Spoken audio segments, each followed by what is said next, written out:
Y de alguna forma yo en Puebla siempre era un turista, por más de 10 años. Yo llego a las calles de Medellín y yo siento algo distinto. O sea, yo siento que hay algo. Entonces yo digo, este lugar, algo pasa, y yo creo que eso tiene que ver con la infancia. Y ya metido en el mundo mío de la escritura, como que yo pienso todo el tiempo y es, siquiera a mí no me importa la plata. Porque si me importara la plata, no estaría haciendo esto, estaría haciendo un podcast. No le recomiendo. Y aquí vivimos con la plática de la beca. Y yo solo escribía. Ahí escribí, yo me acuerdo en Guadalajara escribí un libro que se llama Bebestiario, que ya pronto va a volver a salir. Y yo ahí me sentía como escritor. Yo decía, madre, es que prácticamente me están pagando por estudiar, porque me becó mi esposa. Yo no me dejo mandar de Medellín. O sea, a mí Medellín es todo lo que a mí me gusta y todo lo que no. De un momento para acá, estamos haciendo el arte más por entretener y no para cuestionar o para incomodar. Y a mí el arte que incomoda y cuestiona es el arte que me gusta.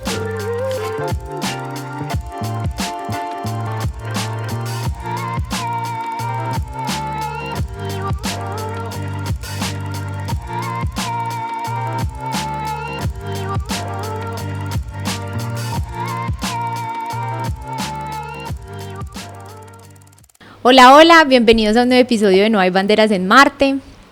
Nosotros les hemos dicho en varias oportunidades que este podcast ha sido un punto de encuentro con personas maravillosas, y como que cada vez que hacemos un episodio se abren unas puertas increíbles para nosotros y la posibilidad de conocer historias asombrosas y de compartir con personajes que nos inspiran mucho.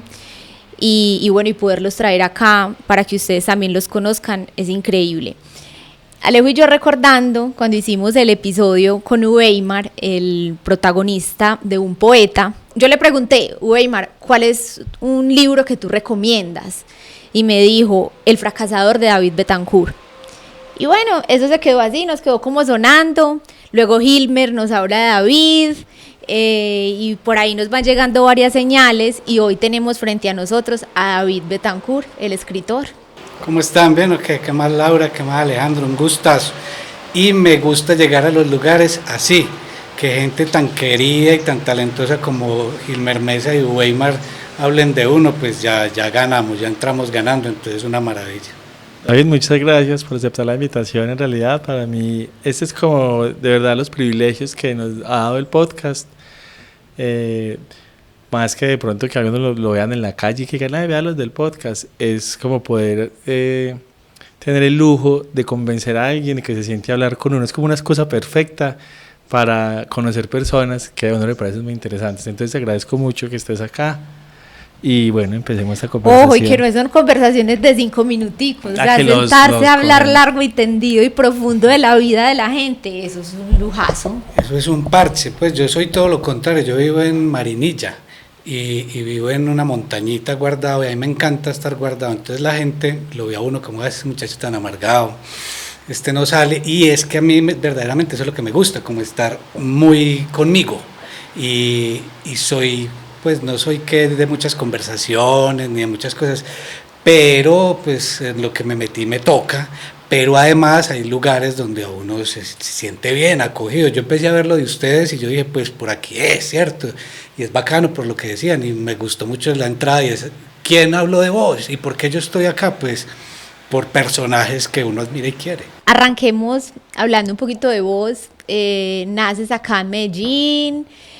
A mí lo primero que me salta es cómo se enamora uno de la literatura, o sea, ¿por qué llega ese universo a tu vida? Bueno, yo soy de Medellín y soy de un barrio popular, o sea, yo crecí en Villahermosa, y de ahí mismo, ya que me haces la pregunta y la uno, yo era un muchacho común y corriente, o sea, un niño común y corriente y un adolescente común y corriente que era en una loma, jugando fútbol, hablando con los amiguitos, conquistando niñas, tirándole piedras a los buses, haciendo todas esas cosas que hacen los niños. Y mi papá era un lector muy teso. Y mi papá tenía su biblioteca y leía, y era muy empeliculado, pero yo no le veía gracia a eso. Entonces yo, ¿para qué? No me interesaba. Y entonces, y esto lo he contado mucho, pero lo te seguiré contando toda la vida, y es que él me dice un día, vení, léete este libro y yo te pago, me haces un resumen. Entonces yo me leí el libro, hice el resumen y se lo entregaba y me pagaba, y así me fue pasando y me daba libros y libros y libros y libros, y yo me fui encarretando mucho a la lectura y ya estaba pues multimillonario en ese momento. Yo decía, esto está muy bueno, y él, al ver que yo ya estaba como con el gustico, me dejó de pagar y me dijo, ya vos verás, pero yo ya tenía el bichito, o sea, yo ya estabas enganchado, ya estaba encarretado y ya me gustaba. Entonces lo primero que hice por un tiempito fue como esconderme para leer. Yo me escondía para que mi papá no me viera leer, a ver si de pronto se animaba otra vez a eso. David, pero tu papá utilizó eso como una estrategia para enamorarte de la lectura. No sé qué tan buena estrategia sea que usted le pague al hijo para que lea, ¿cierto? Pero a él le funcionó, y le funcionó muy bien, porque después ya llegan otras cuestiones de, yo quería ser médico y yo iba a estudiar medicina y estuve a punto de estudiar medicina.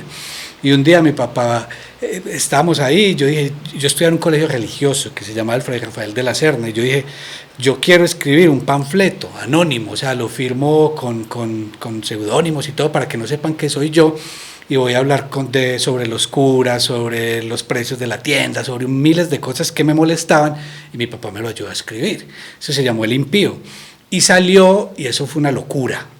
Entonces todo el colegio se paró, que qué maravilla, que quién lo hacía, y seguí sacando y sacando y sacando, y esa sola cuestión me hizo no estudiar medicina. Yo dije, no, yo quiero ser escritor, ¿cierto? O sea, como que siempre hay algo que pasa como para que vos cambies de camino, lo que llaman el destino o la fatalidad, y ahí operó a que yo no fuera médico y estuviera acá con ustedes.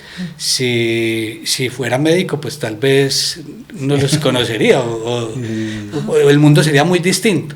Pero son cuestiones de que pasan en la vida y que uno dice, pues también, qué bueno que me haya pasado, y en eso está también mi papá. O sea, mi papá está en un principio poniéndome a leer y después ayudándome a escribir un panfleto. ¿Quién le ayuda al hijo a escribir, a insultar a un cura, por ejemplo? ¿Y en el colegio cómo eras? O sea, ¿eras buen estudiante, amiguero, ahí eras un poco más sociable, la disfrutabas? Yo siento que en mi vida hubo un cambio de un momento a otro, porque yo sí era muy extrovertido, o sea, yo era cansón, molestón, yo era el de la silla de atrás, el que no hacía tareas, el que no le importaba nada, ¿cierto?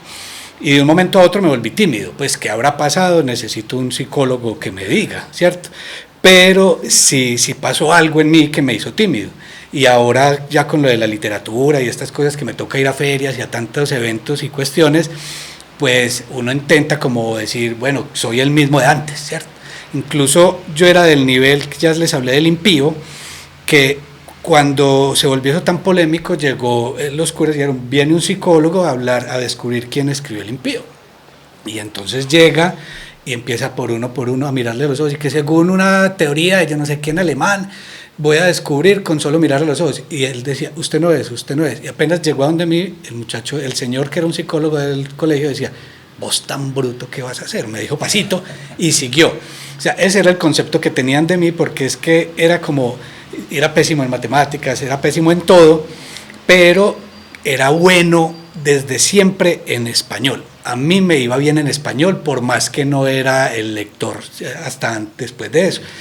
Pero yo era bueno para el español, como que sentía como algo, que había una conexión. Qué loco eso que dices de la timidez, y que usualmente es como al contrario, a veces los niños son muy tímidos y ya grandes se vuelven extrovertidos, pues conocer gente y no sé qué.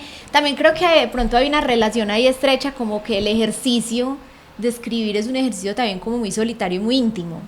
Sí, en el caso mío es como esto que les digo que era una persona muy así y después terminé como muy guardado, es algo que yo no sé explicar, ¿cierto? Pero, y no creo que tenga una relación con la literatura, pero en el sentido de hablar ya sí de la literatura, para mí es importantísimo estar solo. O sea, yo no soy capaz de escribir ni siquiera escuchando música, ni siquiera escuchando música clásica. O sea, tengo que estar yo conectado totalmente con la idea, con el papel, y estoy ahí, y eso y eso yo creo que es lo que a mí más me gusta en la existencia, pues, y es como, primero, la soledad. Y no es una soledad del que se amarga y se aísla porque detesta a la gente y porque esto está muy lleno de gente, que los de las motos o el reggaetón a todo taco o la violencia de nosotros los colombianos, tantas cosas que uno diría, pues me quedo más bien segurito en la casa, pero ese no es el punto. Yo estoy solo es porque me gusta estar solo, pero cuando me toca socializar, socializo. Y cuando estoy solo, sí pienso mucho en las cosas mías y hago las cosas mías. ¿Qué es? Escribir. Entonces, ¿qué mejor que estar solo? Y si es escribiendo, pues mucho mejor. ¿Sabes qué pienso? En los libros que yo no sé quién es, si es el PI, el Proyecto Educativo Institucional, o quién elige los libros que le ponen a leer a los adolescentes en los colegios, que a veces las decisiones son nefastas y le generan una adversión a uno con la literatura y con los libros que tu papá te pagaba para leer, como ¿cómo fue el encuentro de esos dos mundos? O el papá te ponía unos huesos también y tú... Vos das en un punto importantísimo, o sea, la educación mía, siquiera el gusto por leer en el colegio, o sea, si por el colegio fuera, yo no leería nunca. No, porque pasa eso, o sea, yo me acuerdo leyendo Dostoyevsky, yo me acuerdo leyendo El Quijote, y yo me acuerdo leyendo 100 años de soledad. Digo, son obras maestras de la literatura, pero no son obras para un pelado de 15 años, porque es que uno tiene que leer lo que le gusta. O sea, si a vos te gusta mucho la música, pues te pongo a leer un libro que trate sobre música. Si a vos te gusta mucho el barrio, pues te traigo un libro de Gilmer. Si a vos te gusta reírte, pues te doy un libro de Luis Miguel Rivas. Si te gusta como más empeliculado, pues te doy uno de Daniel Ferreira, pues, o de Historia de Colombia y eso, ¿cierto? Pero con uno entraban como a la suerte. Tenga. Porque es que como son obras importantes de la literatura, ellos creen que cualquiera está preparado para leerlas. Y yo para poder leer esos libros necesité mucho tiempo para leerlos como se debe. O sea, que esos libros prácticamente hay que estudiarlos. Y esos son horribles, ¿no? Pues yo ahora veo como que hay un cierto cambio y que ya los colegios y los clubes de lectura y tantas cosas están leyendo como una literatura más como que se llega a un acuerdo. ¿Qué leemos? ¿Qué queremos leer? ¿Cierto? Y no se empieza por esas obras. Pues es que leer Balzac es fundamental para una persona que estudia literatura, pero a una señora que quiere entretenerse porque está ahí, o a un muchachito que está acá, leer Balzac no. Lo matan, pero lo matan de aburrimiento. Aparte que si hoy también, siendo que la estrategia no es más inteligente o más sexy, entre competir hoy a un adolescente con un celular y redes sociales y un libro, sí tienen que apelar a algo que en realidad lo atraiga, si no, no hay forma de sacarlo de una pantalla. Sí, no, la modernidad está cambiando la forma de leer, y no solo se lee en un libro, pues se lee en un celular o se lee de muchas formas, pero no solo es un libro, y no quiere decir que todos tenemos que leer, no. Es bueno que la gente lea, pero tampoco decir que es que el que no lee tal cosa y que el que no lee está mandado a recoger, porque es que eso no es así. Muy bueno la gente que lee, pero la gente que lee no quiere decir que es mejor que la gente que no lee. Sí, porque hay como una superioridad intelectual, claro, ¿no? Total. Que entre el que lee y el que no lee. Que también aleja, que también claro, es súper, la alta cultura también aleja un poco y genera ahí unas barreras, excluye. Y sobre la literatura, sobre la lectura, en eso ya lo dije en una historia que hicimos ahí, es que la imagen es muy arbitraria. Algún autor dice eso, y es que la imagen se impone. O sea, si ves una película y aparece una casa roja, pues es la casa roja que se imaginó el director. Pero cuando lees, por descripción que haya, pues la versión de la casa roja es la versión que tú construiste, que supone uno que debería ser mejor que la de las pantallas. Una se presta para la imaginación y la otra está más papita para el loro. Y yo prefiero la que se presta para la imaginación, que eso es lo que hace la literatura. La literatura te describe, ¿cierto? Y hay una descripción de algo, un paisaje. Y vos te ves obligado a imaginártelo. Y estoy seguro que tu cabeza y mi cabeza imaginan, por más que haya una descripción muy exacta de algo, la cabeza distorsiona o acomoda esa descripción. Si vos estás viendo una película, estás viendo tal cual vos y yo estamos viendo eso. Entonces, esas son las cuestiones que tiene la literatura, que la literatura te presta para que vos imagines y para que te imagines el personaje. Y si vos ves una película como un poeta, vos ves a Weimar actuando, se llama como el poeta en la película, en la ficción, ¿cómo es que se llama? Oscar. Vos lo ves y decís, maravilloso, conectás. Yo digo que esa película no existiría si me cambian ese actor, o sea, si me quitan a Weimar. Total. Pero si yo leo esa misma historia, no sé cuál será el efecto, pero yo me imagino un poeta, no sé si me lo imaginé como Weimar, ¿cierto? ¿Qué poetas nos imaginamos? Entonces vos te imaginas uno, otro y otro. Eso es lo que pasa, por ejemplo, con el casting en cine. El que está ahí buscando a Weimar, que no sabe que va a ser Weimar, mira aquí, acá, ¿cierto? Hay miles de posibilidades, esas son las que tiene el lector. El lector empieza, a veces, no sé, cuando vos lees un poeta, no te imaginas a Weimar, sino que te imagino, por ejemplo, a vos, o me imaginan a mí, ¿cierto? Y eso es lo que pasa. Entonces la literatura yo creo que da más posibilidades de interpretar. Ahorita, David, hablábamos un poquito como de la tecnología y cómo han cambiado como las reglas de juego, por ejemplo, para los jóvenes, las pantallas. Se me viene a la cabeza pensar como en el ejercicio de escribir en un computador o escribir en papel. O sea, cómo es para un escritor también como tener estas dos alternativas y adaptarse también a lo que exige este momento histórico, pues por facilidades, por rapidez, pero hay mucha gente que sigue prefiriendo el ejercicio del papel. ¿Cómo lo haces? Muy bacano eso, porque es que, pues, el computador te da una facilidad, ¿cierto? Primero, no es la máquina de escribir, botar, tirar, sino que el mismo computador yo puedo ir corrigiendo y organizando y estoy ahí. Eso es una facilidad, además de que el computador ya no viene solo con un Word, sino que tiene un internet, entonces yo miro, esta palabra se escribe así, necesito tal cosa, otra, vos haces todo desde ahí. Eso es muy bueno. Y hay gente que es capaz, escritores que son capaces de sentarse a escribir toda su obra ahí, todo lo hacen desde el computador, yo no soy capaz. O sea, yo me eduqué a escribir, o sea, yo soy de la generación de que llegamos a vivir sin internet, o sea, nosotros no teníamos internet, ya después se creó esa necesidad, pero uno no vivía sin internet y vivía súper bien. Había una vida antes del internet. Sin celular, uno chicaneaba porque tenía un beeper, y eso ya era un lujo muy grande. Y entonces yo me eduqué en esa época, y en esa época era escribir en papel. Y todo era en papel. Entonces yo soy incapaz de sentarme a escribir un libro así. Entonces yo empiezo en hojas y luego transcribo. Y transcribo. Y es como que la mente me permite. Cuando me siento solo en el computador, como que algo me pasa. ¿Un bloqueo? No, creo que es que me distraigo. Entonces, como tengo aquí el computador, entonces ya cierro esa ventana y me meto por aquí a ver cualquier cosa, ¿cierto? Y empieza como uno a distraerse. En cambio, cuando yo me siento a escribir, yo me empeliculo. Lo que pasa que dicen que los escritores tienen que escribir todo el tiempo, aunque sea por ejercicio, o sea, todos los días. Yo soy incapaz. Esa es otra cuestión. Yo no soy capaz de escribir diario y he tenido paros hasta de 2 años y 3 sin escribir. Y es porque a mí no me interesa escribir por escribir, sino que yo escribo solo cuando necesito escribir, cuando quiero escribir y tengo un proyecto. Entonces yo llevaba 2 años y punta sin escribir nada, y apenas ahorita hace 15 días yo dije, tengo una idea, quiero escribirla y me voy con toda. Y ahí es donde entra la figura del escritor, que es, me voy a quedar hasta que acabe, pegado de un papel, escribiendo un libro. Pero qué valioso lo que dices, porque yo siento que como que este momento nos exige producir y producir, o sea, lo que cada uno haga. Si escribís libros, hay que producir libros, o sea, a toda. Si haces podcast, entonces hay que sacar episodios a toda. No, la música también. Todo, o sea, y como que no se da el tiempo, como que hay tanta exigencia del sistema que no se da el tiempo uno tampoco de cocinar las cosas a fuego lento, que también hay una magia y termina uno también cansándose de lo que hace. Exacto. O sea, como, que agote, porque deja uno hasta de disfrutarlo con esa presión tan tremenda de que hay que hacer y hay que hacer y hay que hacer. Es como lo que llaman como la producción industrial del arte.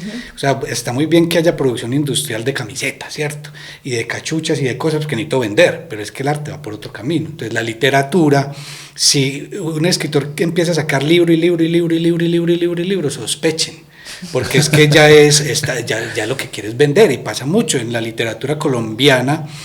Los escritores, con excepciones, claro, que más venden y los que más conocen y los que vos encontrás en el éxito son los escritores, y los que más se leen terminan siendo los escritores más mediocres o más malos y más industriales.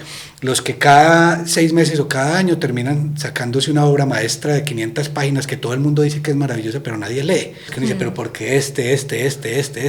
¿Y por qué está en el éxito al lado de este? ¿Y por qué? ¿Cierto? Y eso es una producción industrial. O sea, ellos ya ni siquiera se preocupan por escribir, sino por vender. Y ya no preguntan, mi libro sí lo están leyendo, sino mi libro sí se está vendiendo. Hay otro tipo de escritores. Y hay excepciones. Gilmer Mesa es un escritor que vende como si hiciera empanadas, pero la literatura de Gilmer es de calidad. Él es un escritor. Hay otros que venden lo que hacen por montones, pero uno dice, ¿qué pasa acá? O sea, qué triste que esto pase. Pero lo que digo es que hay escritores de verdad, digamos de verdad, porque todos son escritores, pero escritores de los que a mí me gusta. Y son escritores que la preocupación de ellos es escribir bien. Y eso es lo que a mí me interesa. O sea, esto que hablar con ustedes, esto para mí es muy bacano, ¿cierto? Y esto es un valor agregado. Ir a una entrevista y que mi libro se venda, eso está muy bacano, muy bonito. Pero a mí, yo no me siento a escribir pensando en esto. Hay escritores que sí. Yo me siento a escribir, es que lo que yo escriba, o sea, yo me siento satisfecho y que haya calidad. Si me demoro 10 años escribiendo el siguiente libro, me demoraré 10 años. Esa es otra cuestión con el mercado editorial ahora. Hay escritores que se dejan presionar de las editoriales. Entonces la editorial le dice, ¿qué papito? Usted se me está demorando mucho, porque la editorial no lo quiere a él porque sí, lo quiere porque vende. Total. A cualquier escritor no le dice la editorial, venga, escriba ya, entrégueme un libro, porque pues no vende, entonces cuando usted lo tenga. Pero hay otros que sí lo apuran, y ellos entregan y entregan y entregan y entregan. ¿En qué queda eso? En un montón de plata, libros vendidos, pero la calidad. Sí, la obra.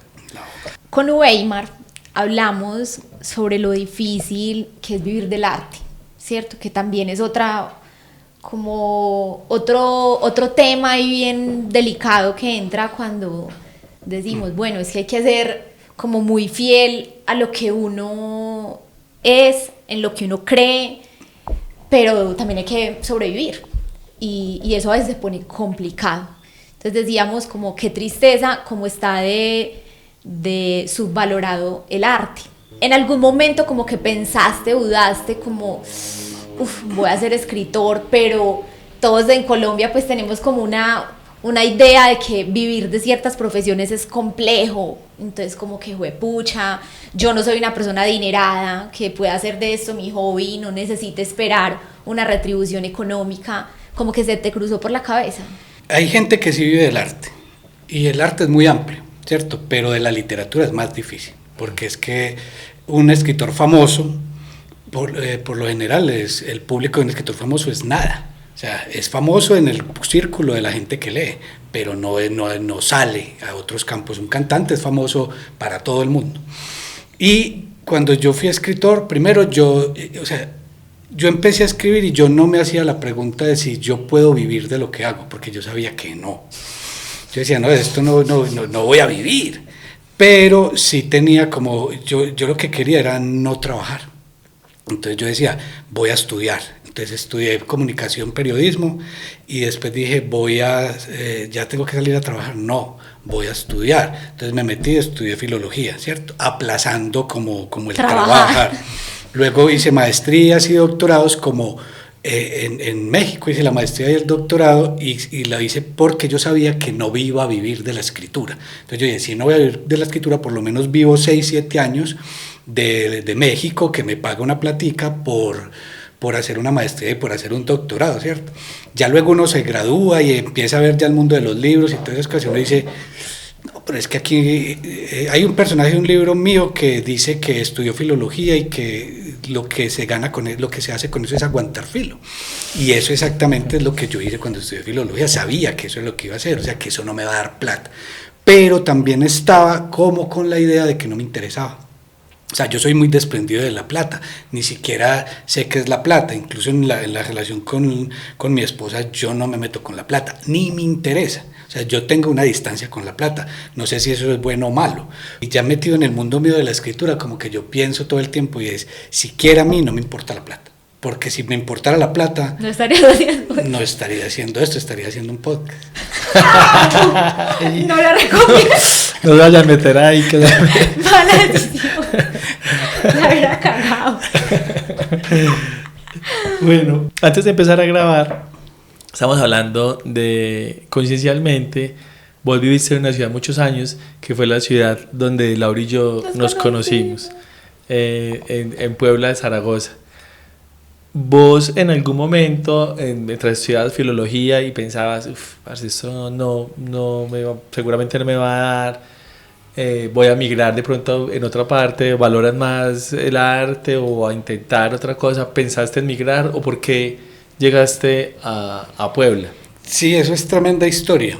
Y es que yo trabajaba en la SIU, en la sede de investigación de la Universidad de Antioquia.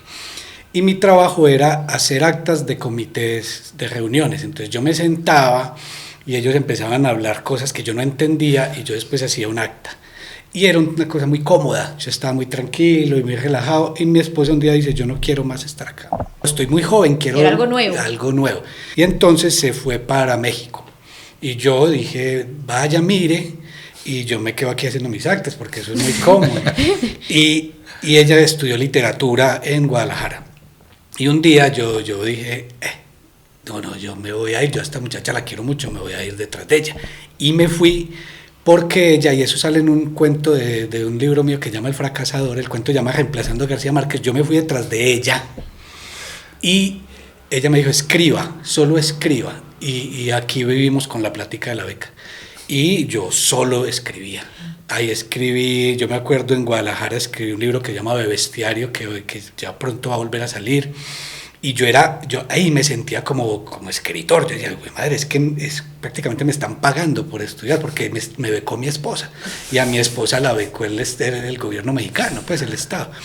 Y yo era feliz escribiendo y escribiendo, escribiendo. O sea, que llegué por ella.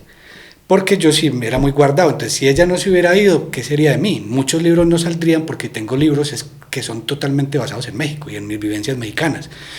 Y me fui detrás de ella.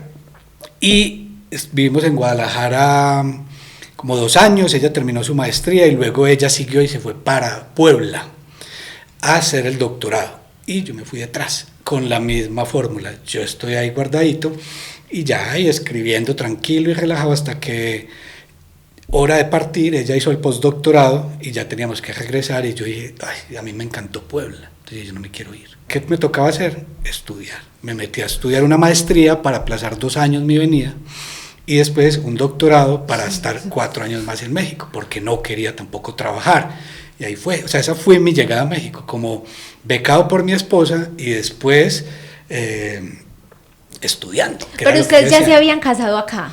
No, nosotros incluso es algo muy gracioso porque nosotros no pensábamos casarnos ni tener hijos y no nos casamos ni tuvimos hijos. Pero cuando yo llegué a México era obligatorio para yo tener como el estatus de residencia casarme. Y ella se lo inventó, ella misma se lo inventó y recuerdo el día y las imágenes las tengo en la cabeza y es que yo llego a casarme por lo civil y no había 2 testigos, que eran 2 personas que tenían que estar, entonces ella llama a un amigo porque venga, y llegó y después un señor que pasaba por ahí también le dijo nos colabora y fueron nuestros, y yo no me había bañado y estaba en pantaloneta, entonces yo me casé en pantaloneta sin bañarme de cachucha con 2 testigos que después los invitamos a tacos porque por haber estado ahí y era simplemente por tener la residencia. ¿Qué pasa en esos momentos tan buenos que uno dice yo soy escritor, aprovechémoslos y los volvemos literatura? Y todo eso está en un libro, todas esas vivencias de Puebla y de mi salida está en un libro que se llama Los Hijuetantas, que es una novela que después se ganó un premio en México. David, qué loco, o sea, escucharte, incluso con Gilmer estuvimos hablando un poquito de vos y de tu experiencia en Puebla y como compartir tantas cosas. Nosotros nos fuimos para Australia, luego de México y terminamos casándonos igual. O sea, sí. Igualito. ¿Sabes qué? Estaba un insumo ahí para... Yo no hablaba nada de inglés, la verdad sí. Y yo más o menos igual. Sí, nos casamos para la residencia, pues por un proceso, porque teníamos que mostrar que estábamos casados. Pero en inglés. Entonces, la señora me dijo, repita después de mí. Eso nunca lo vi. Repita, me avergüenza mucho. Repita después de mí. Y yo solo repetía guacho. Pues yo no entendía una sola palabra, yo repetía sonidos. Guacho, guacho, guacho, guacho, guacho.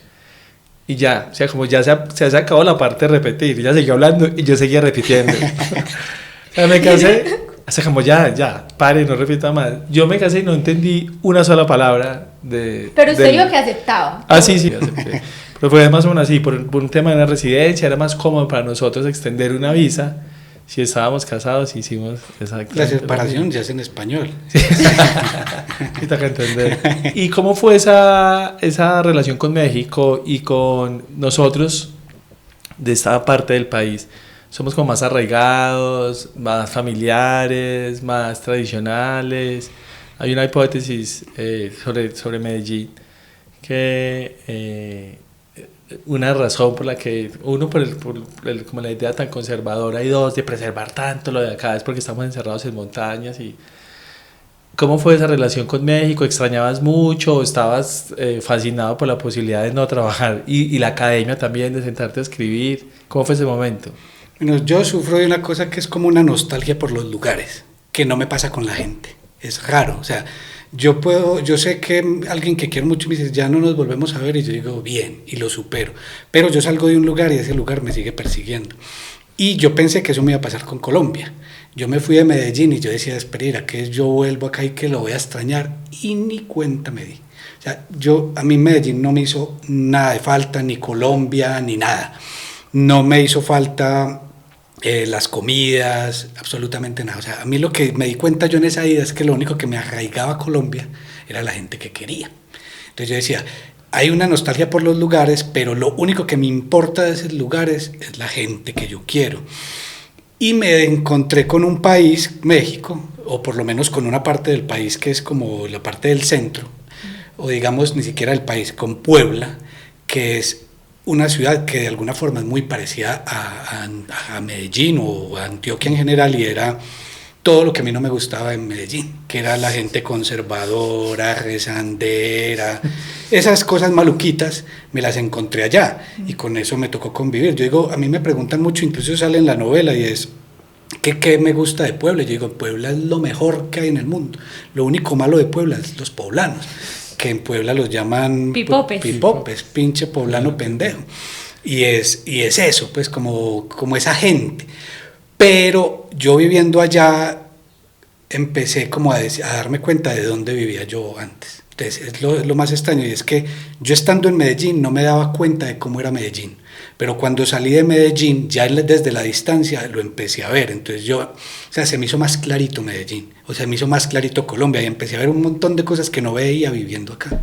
Y era como, o sea, yo allá sí maldecía a Colombia y acá ni cuenta me daba, pero yo sí decía esto y sobre todo por cuestiones políticas o por comportamientos.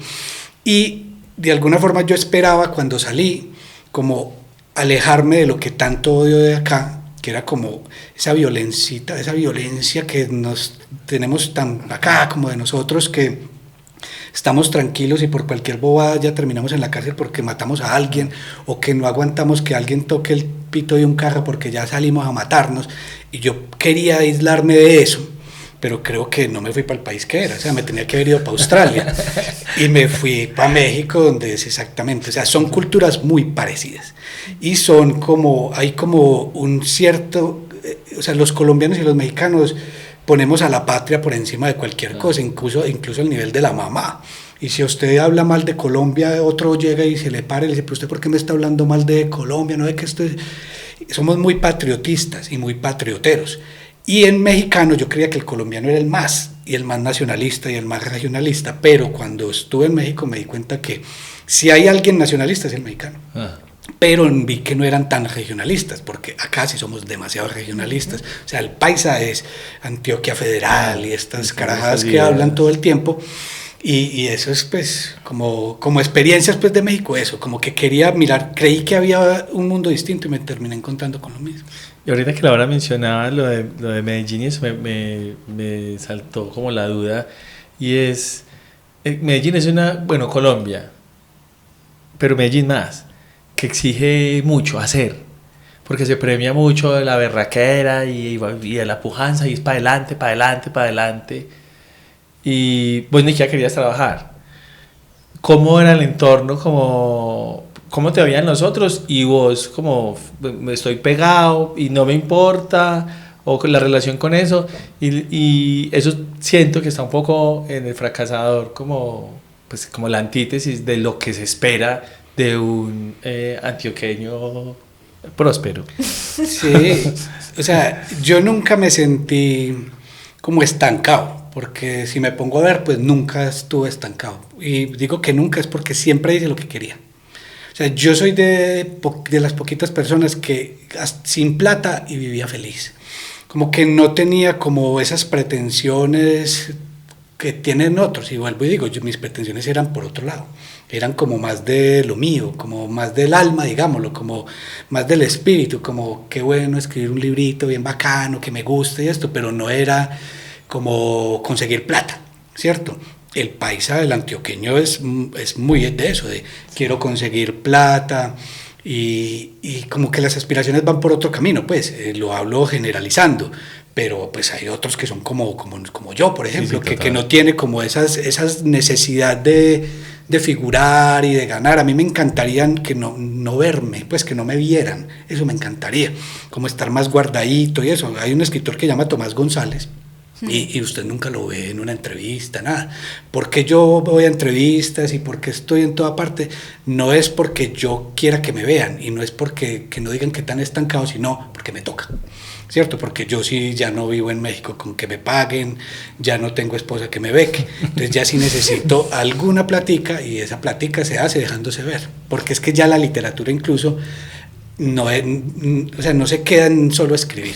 O sea, para mí me encantaría que vos escribieras un libro y que ese libro fuera todo, pero vos escribís y aparte tenés que ir a entrevistas, aparte tenés que mostrarte y hacer lanzamientos y un montón de carajadas, pero toca. Un poco conectando con lo que dijo Alejo, en estos días un gran amigo con el que estamos haciendo un documental nos dijo: Medellín es una ciudad que pone mucha presión sobre la gente y es muy difícil ser en Medellín lo que realmente uno quiere ser, sino que uno termina siendo lo que la sociedad lo va empujando a hacer.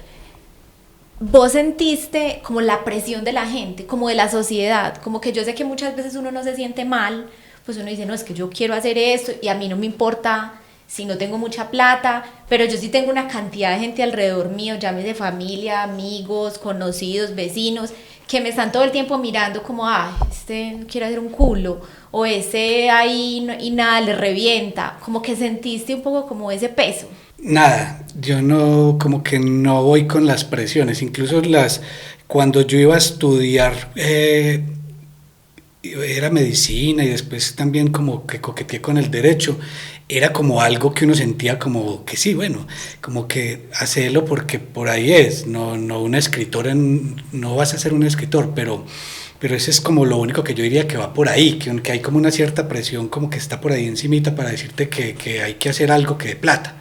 Y eso viene más como de los papás, sin que ellos lo hicieran, yo a veces sentía como la presión y decía como tengo que hacer algo para que después no digan que estoy vagando. Pero no, o sea, yo he sido como muy relajado en ese sentido, como muy libre. Y yo soy como que, yo no me dejo mandar de Medellín. O sea, a mí Medellín es todo lo que a mí me gusta y todo lo que no. O sea, en Medellín yo soy feliz, pero vivo horrible. O sea, está todo, es una paradoja. Medellín es una paradoja, porque yo hoy estoy muy contento y en 2 minutos puedo estar muy bravo por alguna cosa. Y pasan muchas cosas y eso tiene que ver mucho como con esta cuestión, como de ese arraigo paisa fuerte, conservador, derechista y raro, que yo le saco el cuerpo. Y Medellín es eso. O sea, Medellín es eso. Entonces, tal vez yo no soy un personaje para vivir en Medellín, pero vivo. Y me toca. O sea, me toca vivir y lo disfruto. O sea, es lo que yo te digo. Lo disfruto, pero lo sufro. Pero ¿te sientes un raro en Medellín? Pues yo no me siento, primero ya ni soy de Medellín, yo me distancié. Yo soy de Marinilla. Yo ya soy de Marinilla, yo digo que yo soy de donde me emborracha, siempre lo he dicho, o sea, allá donde a mí me emborrachen yo estoy contento. Pero Medellín es muy querida, o sea, yo no puedo decir que yo no quiero a Medellín, yo Medellín lo quiero mucho, pues me encanta el centro, lo camino, pero yo quiero el centro y lo camino hasta el momento en que me atracan, ¿cierto? Yo digo, ¿pero por qué? Hay muchas cuestiones muy malucas y hay muchas cuestiones muy buenas, como en toda parte, pero acá creo que hay muchas. Entonces es saber vivir Medellín, y eso es como lo que uno tiene que aprender, a saber manejar Medellín. Y me encanta Medellín, o sea, yo en Puebla caminaba muy tranquilo. Yo en el centro de Medellín no creo que pueda caminar muy tranquilo. Y eran personalidades, pues gente muy parecida entre los poblanos y los antioqueños y los de Medellín, pero yo me sentía más seguro allá que acá. Y la violencia que hablaba ahora yo la veía más acá, más del taxista sacando la cruceta que de allá pues un poblano haciendo algo, pero pues igual somos muy parecidos.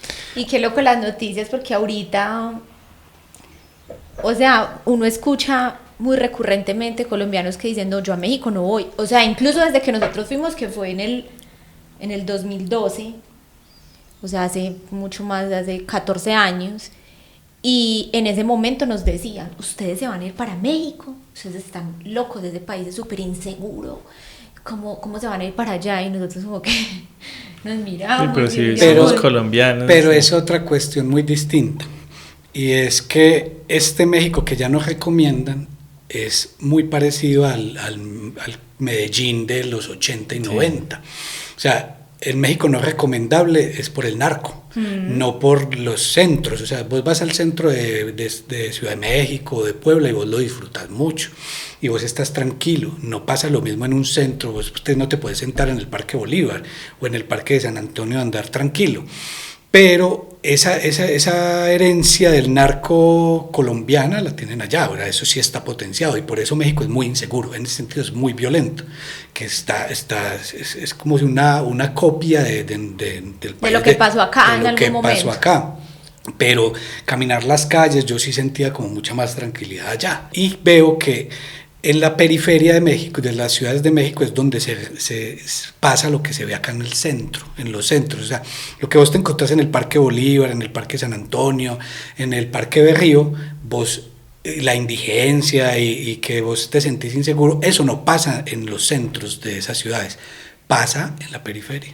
También, por lo menos la época en la que vivimos nosotros, Puebla particularmente, se decía que estaba como entre un pacto entre los narcos y que habían decidido enviar las familias a Puebla, y era una ciudad que no tocaba, como tenemos una batalla campal entre nosotros, pero a Puebla la dejamos tranquila y mandamos las familias de nosotros para allá, no las tocamos, y se respiraba como otra tranquilidad extra pues por esa parte. Era como lo que se hablaba en esa época de Puebla.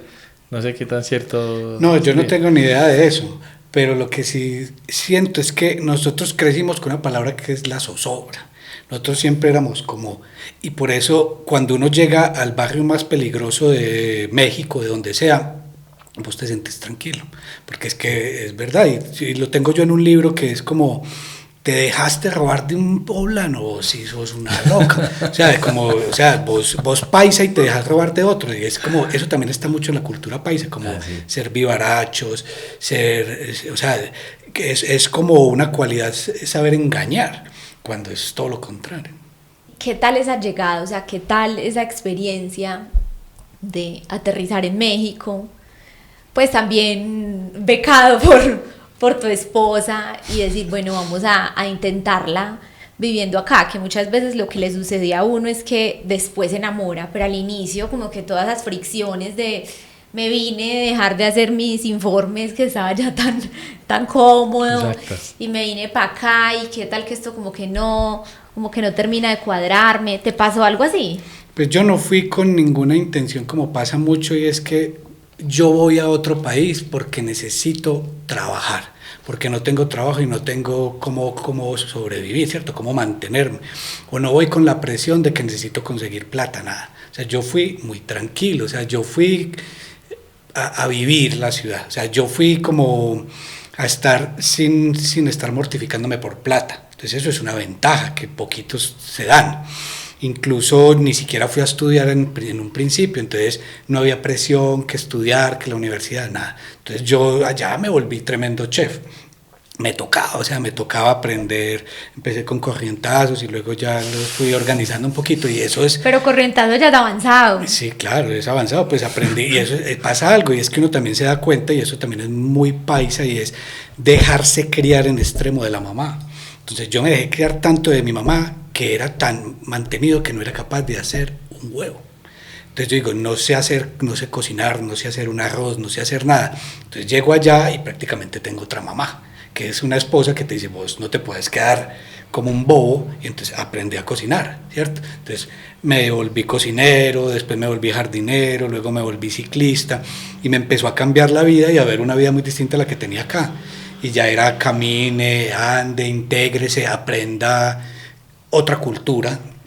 Ir a una verdulería en México y ver que el tomate no se llama tomate, y un montón de cosas, y como aprender, y eso es muy bueno. Y aparte lea libros de escritores de esos lugares y no entienda las palabras que dicen, eso es muy bueno, o sea, eso es buenísimo. Y esa experiencia se volvió porque yo todo lo tiro y lo vuelvo como letras, y es otra, llega mi familia y me dice, te vamos a visitar, David, queremos ir, hágale, listo, se vienen, le abrimos la casita, están cordialmente bienvenidos, y no llega el papá y la mamá, sino que llega el papá, la mamá, la abuela, la tía, el bienvenidos, qué sorpresa, qué maravilla, y me dice, qué bueno, ¿cierto? Y aprender a conocer en las dos culturas cuestiones de nosotros, como decir, vamos a comer pozole, que es, ustedes lo probaron, que es una sopa muy rica de allá, y ellos diciendo, no hay como el mondongo, o sea, no podían comerse nada sin compararlo. Entonces estuvieron por Ciudad de México buscando una bandeja paisa y la consiguieron, para colmo. O sea, vos te venís de Colombia, de Medellín para otra ciudad, para otro país, y estás buscando la comida que tenías en tu país, o un tío diciendo, no hay como Medellín, Medellín es lo más lindo que hay, ¿cierto? Y lo dijo en el avión, y le dicen, ¿y qué más ciudades conocen? No, ninguna, pero no hay como Medellín, ¿cierto? Y eso pasa mucho, ese regionalismo, eso tan arraigado a nosotros, como esa mente tan estrecha. Y está bien, yo conocí hace poquito una tía de mi esposa que no había probado los champiñones y tiene 70 y punta de años. Y está bien, y ya usted no la va a obligar a comer champiñones, le sigue dando su carnita molida con arroz, pero hay gente que sí, y eso nos lo hizo la cultura y nos lo hicieron nuestras mamás que queremos mucho, así ya no existan, y es muy, o sea, es como, yo como estoy en México, en Puebla, teniendo una oferta de esas que tienen ellos en comida, y queriéndote comer un sancocho, ¿cierto?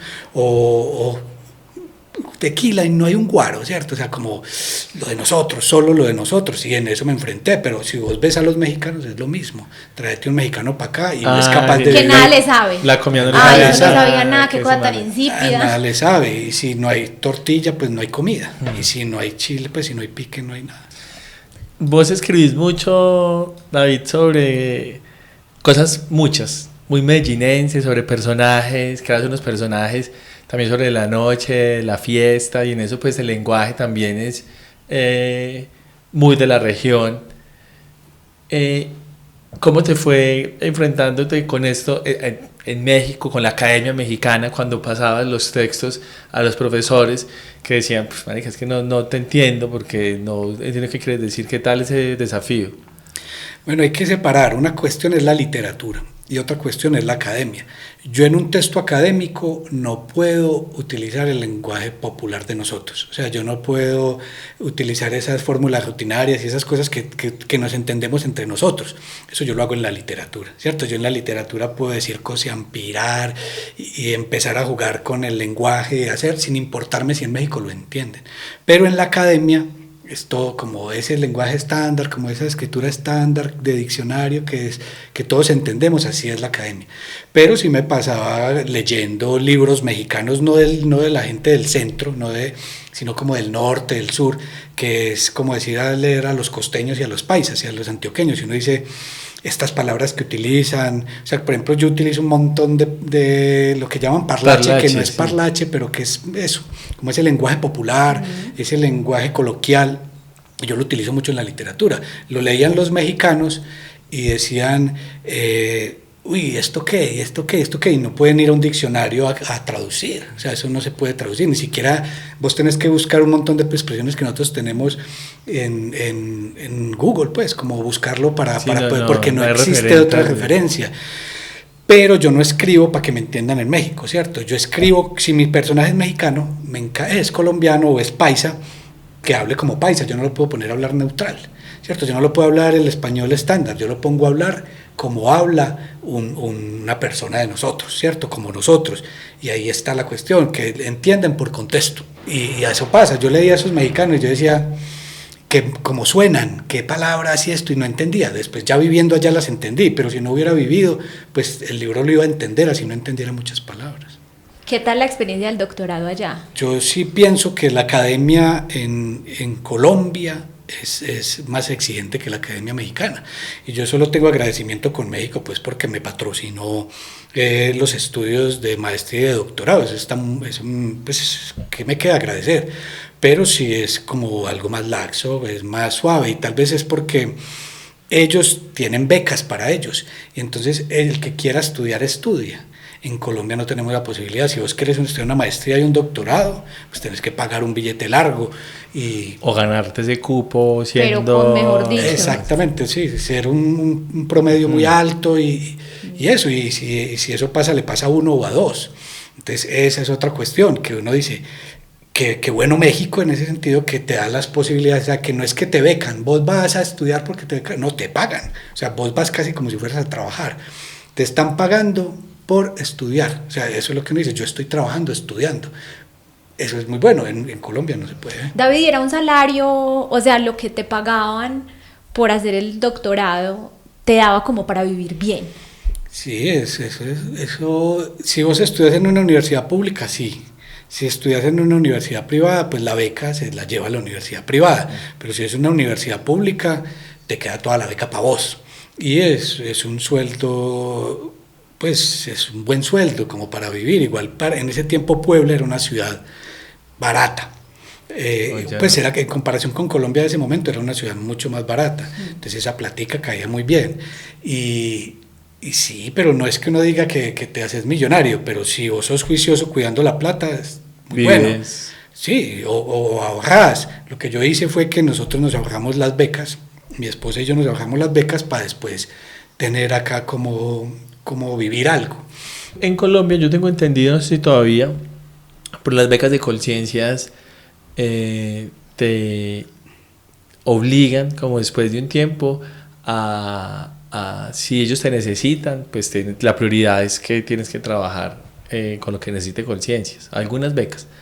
¿Cómo es allá? No hay ningún compromiso. Tú acabas, te gradúas y quedas libre para hacer lo que quieras. Allá es el pago mensual puntual y te gradúas y chao. O sea, vos no tenés compromiso con la universidad, absolutamente nada. O sea, te están dando para que vos te mantengas en México y ya. Y pues yo estudié también por otra razón, y es que la posibilidad que me daba el estudio era que no tenía que hacer una tesis académica, que eso sí lo hubiera cogido yo. O sea, yo no tenía que hacer marcos teóricos ni objetivos generales y esas cosas, y yo pude hacer, en la maestría hice una novela que se llama Los hijuetantas, y es muy curioso porque es que Puebla me patrocinó todo, me relacioné con puros poblanos y yo escribí una novela contra Puebla y contra los poblanos y me ganó un premio en México y en México me patrocinan. O sea, eso es curioso.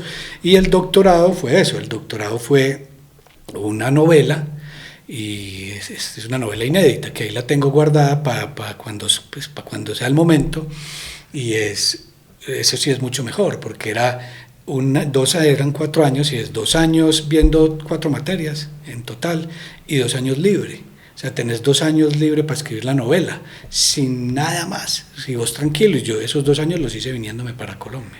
Bueno, ahí yo tengo que decir algo, pues no sé cómo será escribir, pero nosotros hacemos cosas creativas y puede ser muy tranquilo o puede ser un infierno, porque a veces la creatividad no funciona y tener la presión de que tengo que entregar cuando tienes como un deadline es querer matarte también, porque la historia puede sonar como está parchado, se ganó la lotería, pero la presión de crear y de que no pase es también un nivel de estrés grande. Yo, por ejemplo, no me obligo a escribir. Ya lo dije, pues, o sea, yo no tengo que escribir jamás, ni escribo por encargo, no soy capaz. Si a mí me dicen, escribite 3 páginas para este periódico y tenés un mes, inmediatamente eso ya me bloquea, ya no soy capaz. Entonces prefiero no hacerlo. Me han dicho un cuento inédito para una antología importante, un cuento inédito para una antología importante, y digo, qué pena, pero no soy capaz. La única forma de que yo aparezca en una antología con un cuento inédito es que ya lo tenía escrito, pero cuando hay el encargo me bloqueo. Yo con una editorial importante del país, yo firmé 2 libros de cuento. Se publicó el primero y ya iba a salir el segundo, y me dicen, ya estaba en el contrato. Me dicen, no va a ser cuento, escribirte una novela. Y yo digo, no.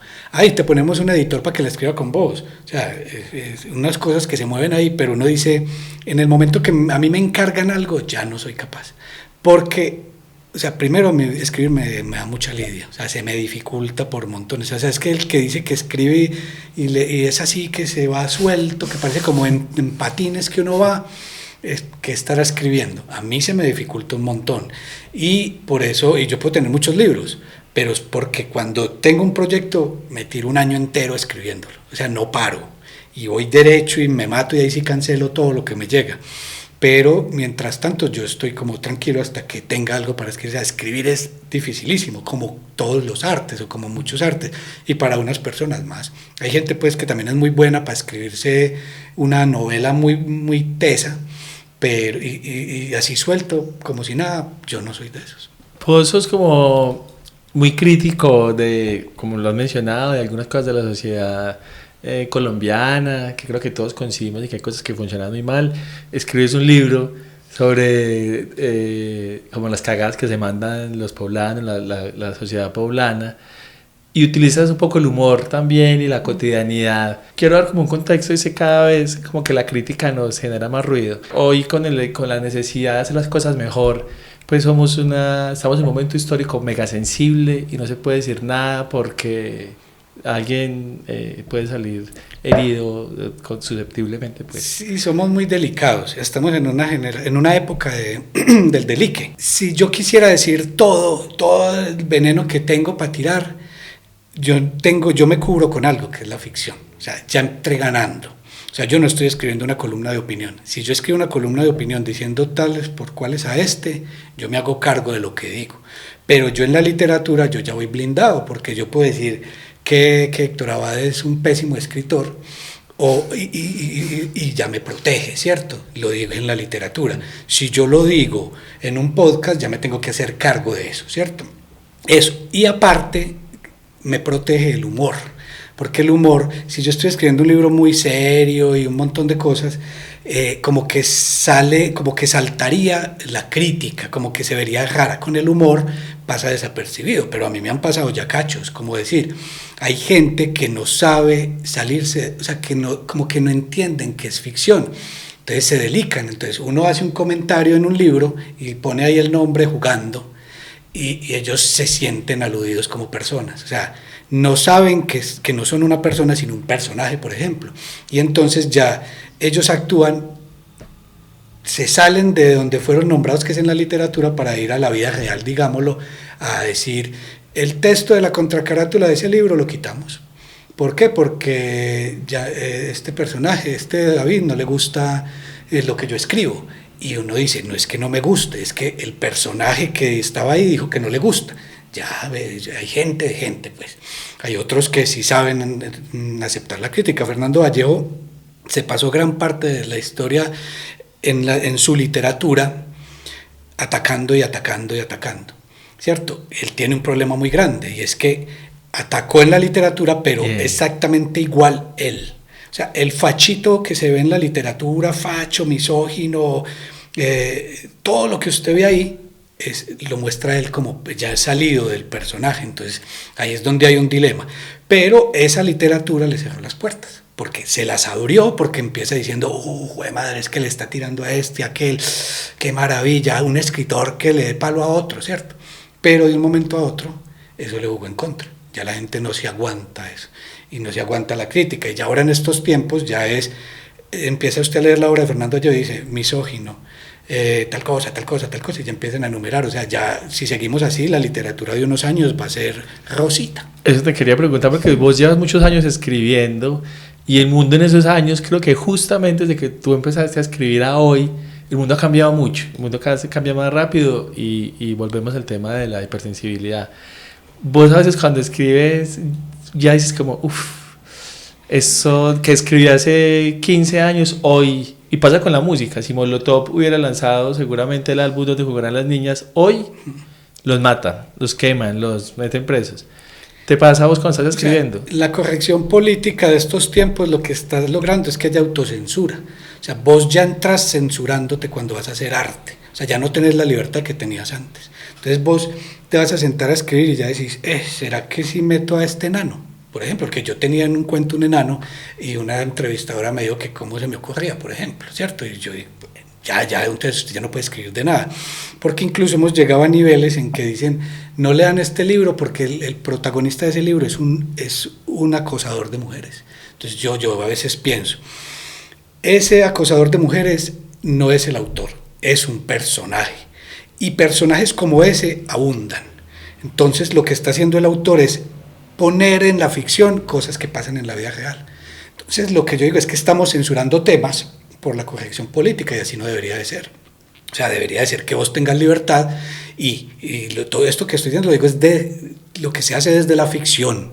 Si vos lo haces en la vida pública como persona o lo haces en un medio de opinión, ahí sí te comprometes con lo que estás diciendo, pero en la ficción vos tenés libertad de hacer lo que querás. O sea, vos puedes hacer un personaje asesino y matar a todo el mundo y tirar una bomba en Medellín, ¿cierto? Eso lo puedes hacer y que se indigne el que se indigne, pero eso es ficción. Eso es lo que a mí ese tipo de literatura me encanta, como esa literatura que provoca, o sea, que está ahí, no la historiecita tranquila de amor, pero a mí me da cosa ahora como escribir, uno dice, si digo esto me cancelan, ¿cierto?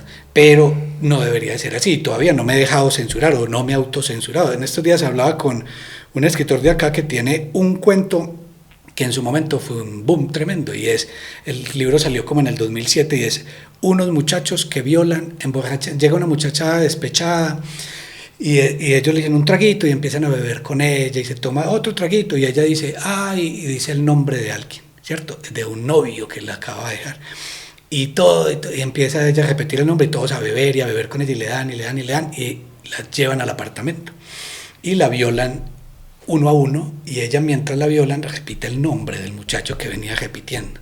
Eso es una historia muy fuerte, ¿cierto? Si eso pasa y eso me lo cuenta un noticiero, yo digo, hay que hacer todo por coger a estos muchachos a como de lugar y hay que acabar, o sea, eso no puede pasar, pero eso es ficción. Entonces el dilema de ese muchacho, de ese escritor era, dejo ese cuento, 10 años después se va a reeditar el libro, ¿lo dejo o lo saco? Y la decisión que él tomó para mí es la mejor, lo dejo. Yo no estoy contando sino una cosa que se ve mucho.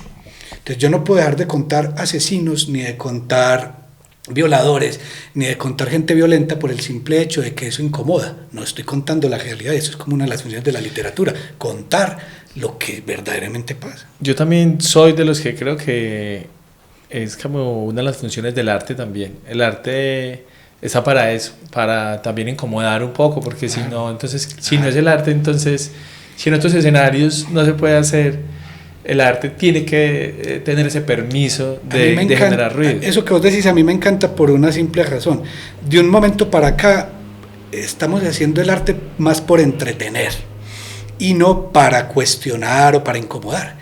Y a mí el arte que incomoda y cuestiona es el arte que me gusta. Y es el arte que me va a traer problemas. O sea, yo en cada libro que he publicado de un tiempo para acá, tiro una pullita, siempre. Y ahí está la pullita.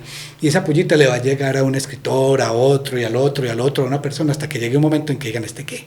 Porque es que la gente que ve a alguien que molesta tanto, terminan cogiéndole la mala. O sea, ¿este qué? La gente va a querer siempre al que está por ahí sin pena ni gloria en la tibiamenta, pues en la tibiamenta que es ni aquí ni de allá y vive un mundo como que no hay crítica y todo es como sobre una nube, ¿no? Y hoy siento que las redes sociales lo que han hecho precisamente es eso, alejarnos de la crítica, porque claro, si criticamos, si tomamos posición de algo, pues en la política obviamente que ya estamos en un nivel que estamos a punto pues de matarnos los unos con los otros, pero en la cotidianidad, si pensamos diferente, hablamos sobre eso en estos días, y es que el algoritmo lo que hace es que, claro, te genera una burbuja de gente que piensa como vos y de ideas como vos, y eso cada vez te niega más la posibilidad a ver otras opciones de mundo y otras versiones del mundo. Entonces cuando las ves, las encuentras, pues te quieres matar con esa idea porque solo estás en un loop de escuchar lo mismo y lo mismo. Sí, eso es muy cierto. Pero yo soy feliz con ese algoritmo porque no me tengo que aguantar a lo que yo detesto.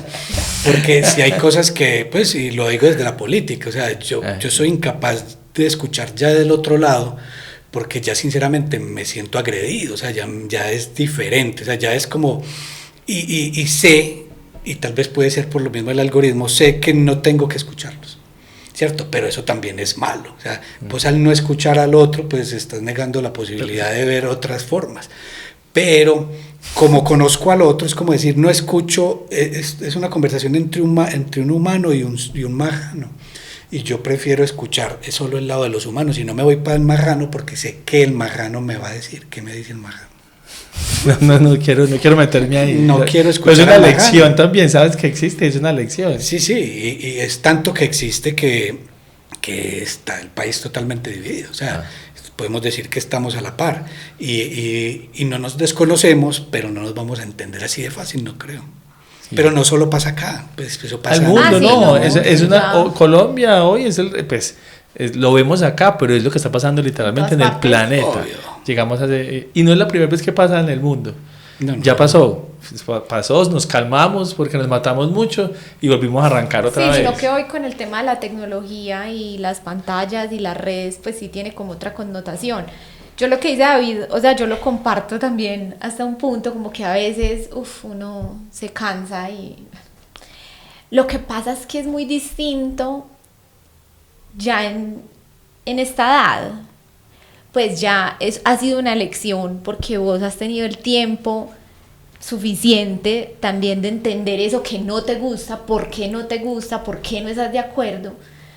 Lo que pasa es que sí, en estos días también conversábamos nosotros, como que hay un combo de personas hoy, y creo que eso está como muy de moda, y es como voy a blindar todo lo que me incomoda y voy únicamente a pensar en mí y a pensar en mi bienestar, y entonces es como una cultura del yo y el yo y el yo, y entonces estoy yo en mi tierrita con mis plantas y con mis perros, y si el mundo a mi alrededor se derrumba, a mí me importa un culo, lo importante es que esté bien yo y los míos. Y también es como una cosa, como si realmente todos pensáramos así, pues de qué planeta estaríamos habitando.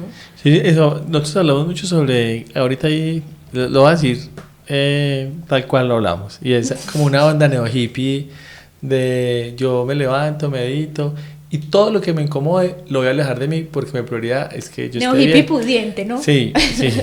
Y todo bien, me parece bien la gente que dice me voy a priorizar yo, y a partir de eso, pues, como es el principio. Lo que pasa es que en eso, pues el mundo se está cayendo a tu lado, alrededor, y como tú estás bien, pues me importa un carajo el planeta, la comunidad, y nosotros en realidad siento que si algo, como lo hablábamos ahorita, poderoso tenemos en Latinoamérica, es el sentido comunitario tan grande que nos une. Entonces, si mis vecinos están mal y el mundo se cayó y se está incendiando el país, yo estoy acá lejos meditando. Ni derecha, ni izquierda, ni política. Y todo bien, pero... Yo de eso no me entero. Sí, pero es también muy difícil. Por ejemplo, vos, me imagino que les ha pasado con el podcast, y es que un día sos guerrillero y el otro día sos un facho, total. ¿Cierto? Entonces uno a veces ni siquiera opina, no porque no quiera opinar, sino porque uno dice, ¿para qué me voy a ganar odiadores? Porque odiadores todos están ahí esperando que vos digas cualquier cosa para ver dónde te encasillan. Entonces la gente se cuida. Yo lo que digo es que yo no soy un personaje como de la vida pública, que yo quiera estar, que me vean como un personaje de la vida pública, sino que mi intención está en la literatura, y eso es una cuestión en que yo les llevo ventaja. ¿Por qué? Porque es que lo que yo diga a mí no me compromete, lo que ustedes digan acá o lo que yo diga acá sí me compromete. Entonces yo acá soy una persona muy contenida, yo en un libro no. Yo en un libro me puedo soltar, eso es como mi salvavidas. Mientras que yo con un micrófono yo ya me cuido, porque yo sé que me acarrea eso. Pero eso no quiere decir que yo no sea una persona crítica como ustedes, que están todo el tiempo ustedes en pareja, o yo con mi esposa. Eso es tremendo, porque entonces ya uno ahí sí habla, mira esto, mira lo que dijo que yo no veas este programa, pero ¿por qué? ¿Cierto? Y es como un equipo que es una parte que esas dos personas hacen, es como un fragmento del país, porque así son muchos.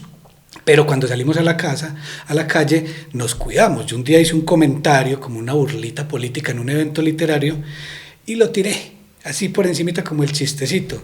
Y Y eso me costó que después cuando había un evento ya no había transmisión de televisión y el evento era el otro día, ¿cierto? Porque ya dicen, es que este va a abrir la boca y nos va a comprometer, entonces mejor tenerlo así. Lo que yo digo, yo sé que en mi carrera es una bala perdida en el sentido en que cualquier momento me van a dar una patada, no la digo literalmente, me van a sacar o de la editorial o del mundillo literario, y a mí eso no me importa, porque a mí lo que me interesa en este momento es escribir. Lo que pasa, que hay humor y solamente humor, no, política toda la que quiera. O sea, en estos libros los personajes son totalmente políticos y todo el tiempo están criticando y siempre hay una crítica a absolutamente todo, y eso a mí, y también pasa algo, y es que está muy de un lado, entonces eso a mí ya me muestra, ¿cierto? Como dice, este man que está hablando tanto de fútbol, le gusta el fútbol. Este man que está hablando tanto de tal cosa, le gusta tal cosa, ¿cierto? Y eso es lo que yo hago. Entonces,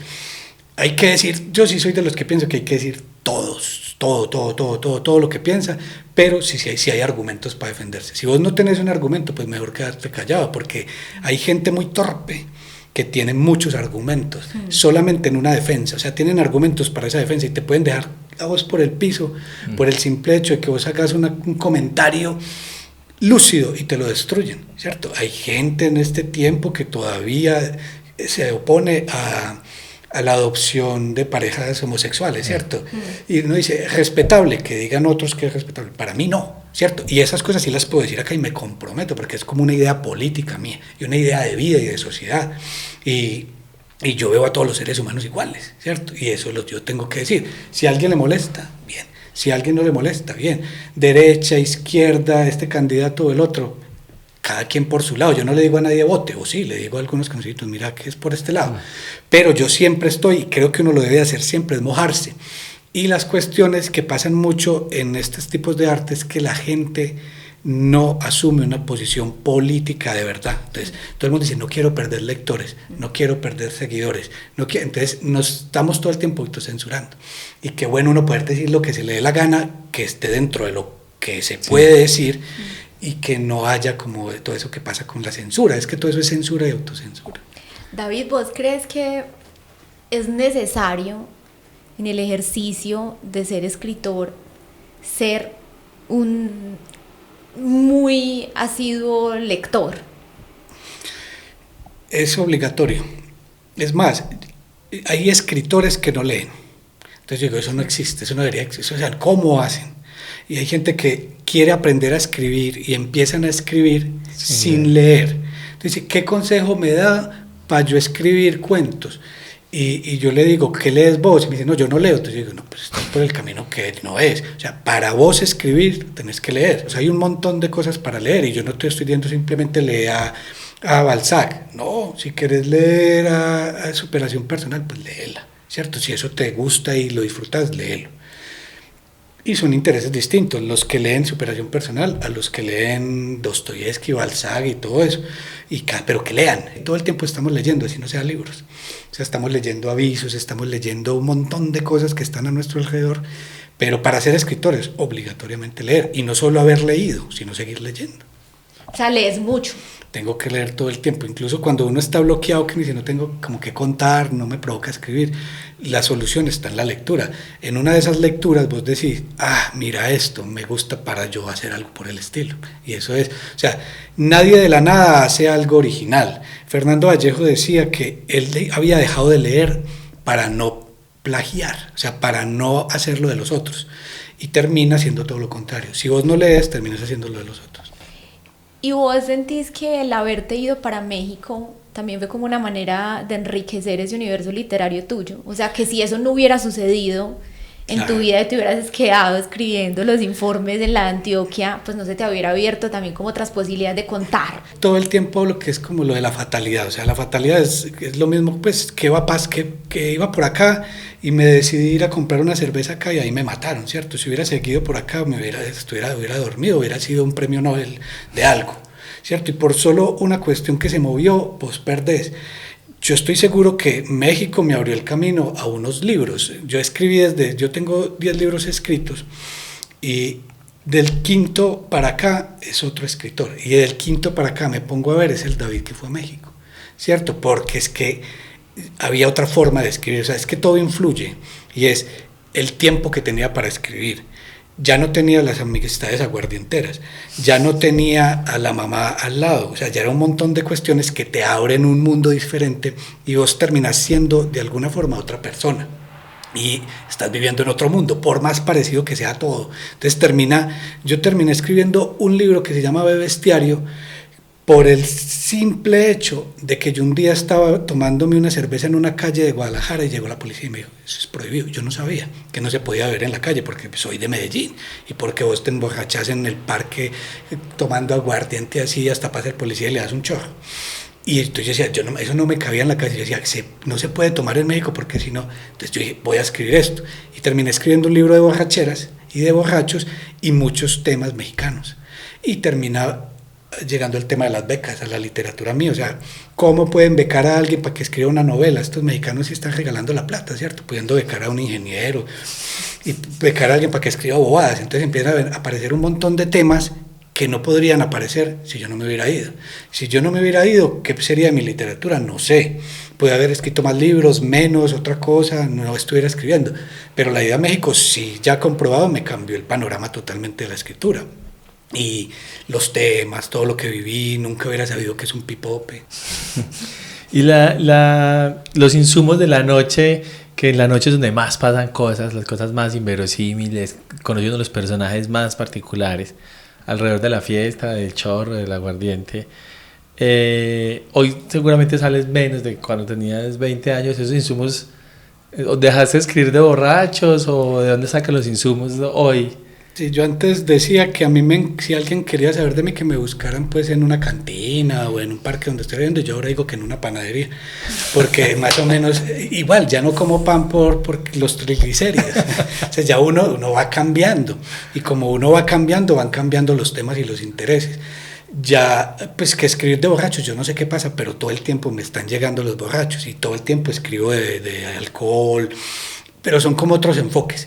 Y la noche, bueno, que yo la viva diferente la noche y que viva diferente de la vida, claro, pues uno cambia con los años y uno deja de ser el que era y empieza a ser otro y otros. Pero la literatura mía sí mantiene como la misma esencia y es como el desparpajo. Yo no sé cuando tenga 70 años si sigo escribiendo, si seguirá ese desparpajo. Yo creo que no, que eso se va a ir perdiendo. Entonces yo aprovecho y hago lo que pueda por el momento, que es escribir como se habla, que no se hace mucho o no se hace tanto como uno quisiera, y es como que vos le das a alguien y decís, lo estoy escuchando, y no como yo estoy leyendo un libro. Sí, estoy leyendo un libro porque no entiendo nada, porque es muy ladrilludo y por tantas cosas. Entonces digo, y los temas van a cambiar, tal vez van a mantenerse o van a cambiarse, pero va a cambiar es como la manera de enfocarlos, creo yo. Ahora dijiste que eres muy nostálgico en relación a los lugares. ¿Cómo fue esa decisión de retornar a Colombia después de 10 años? O sea, 10 años en México son 10 años. No.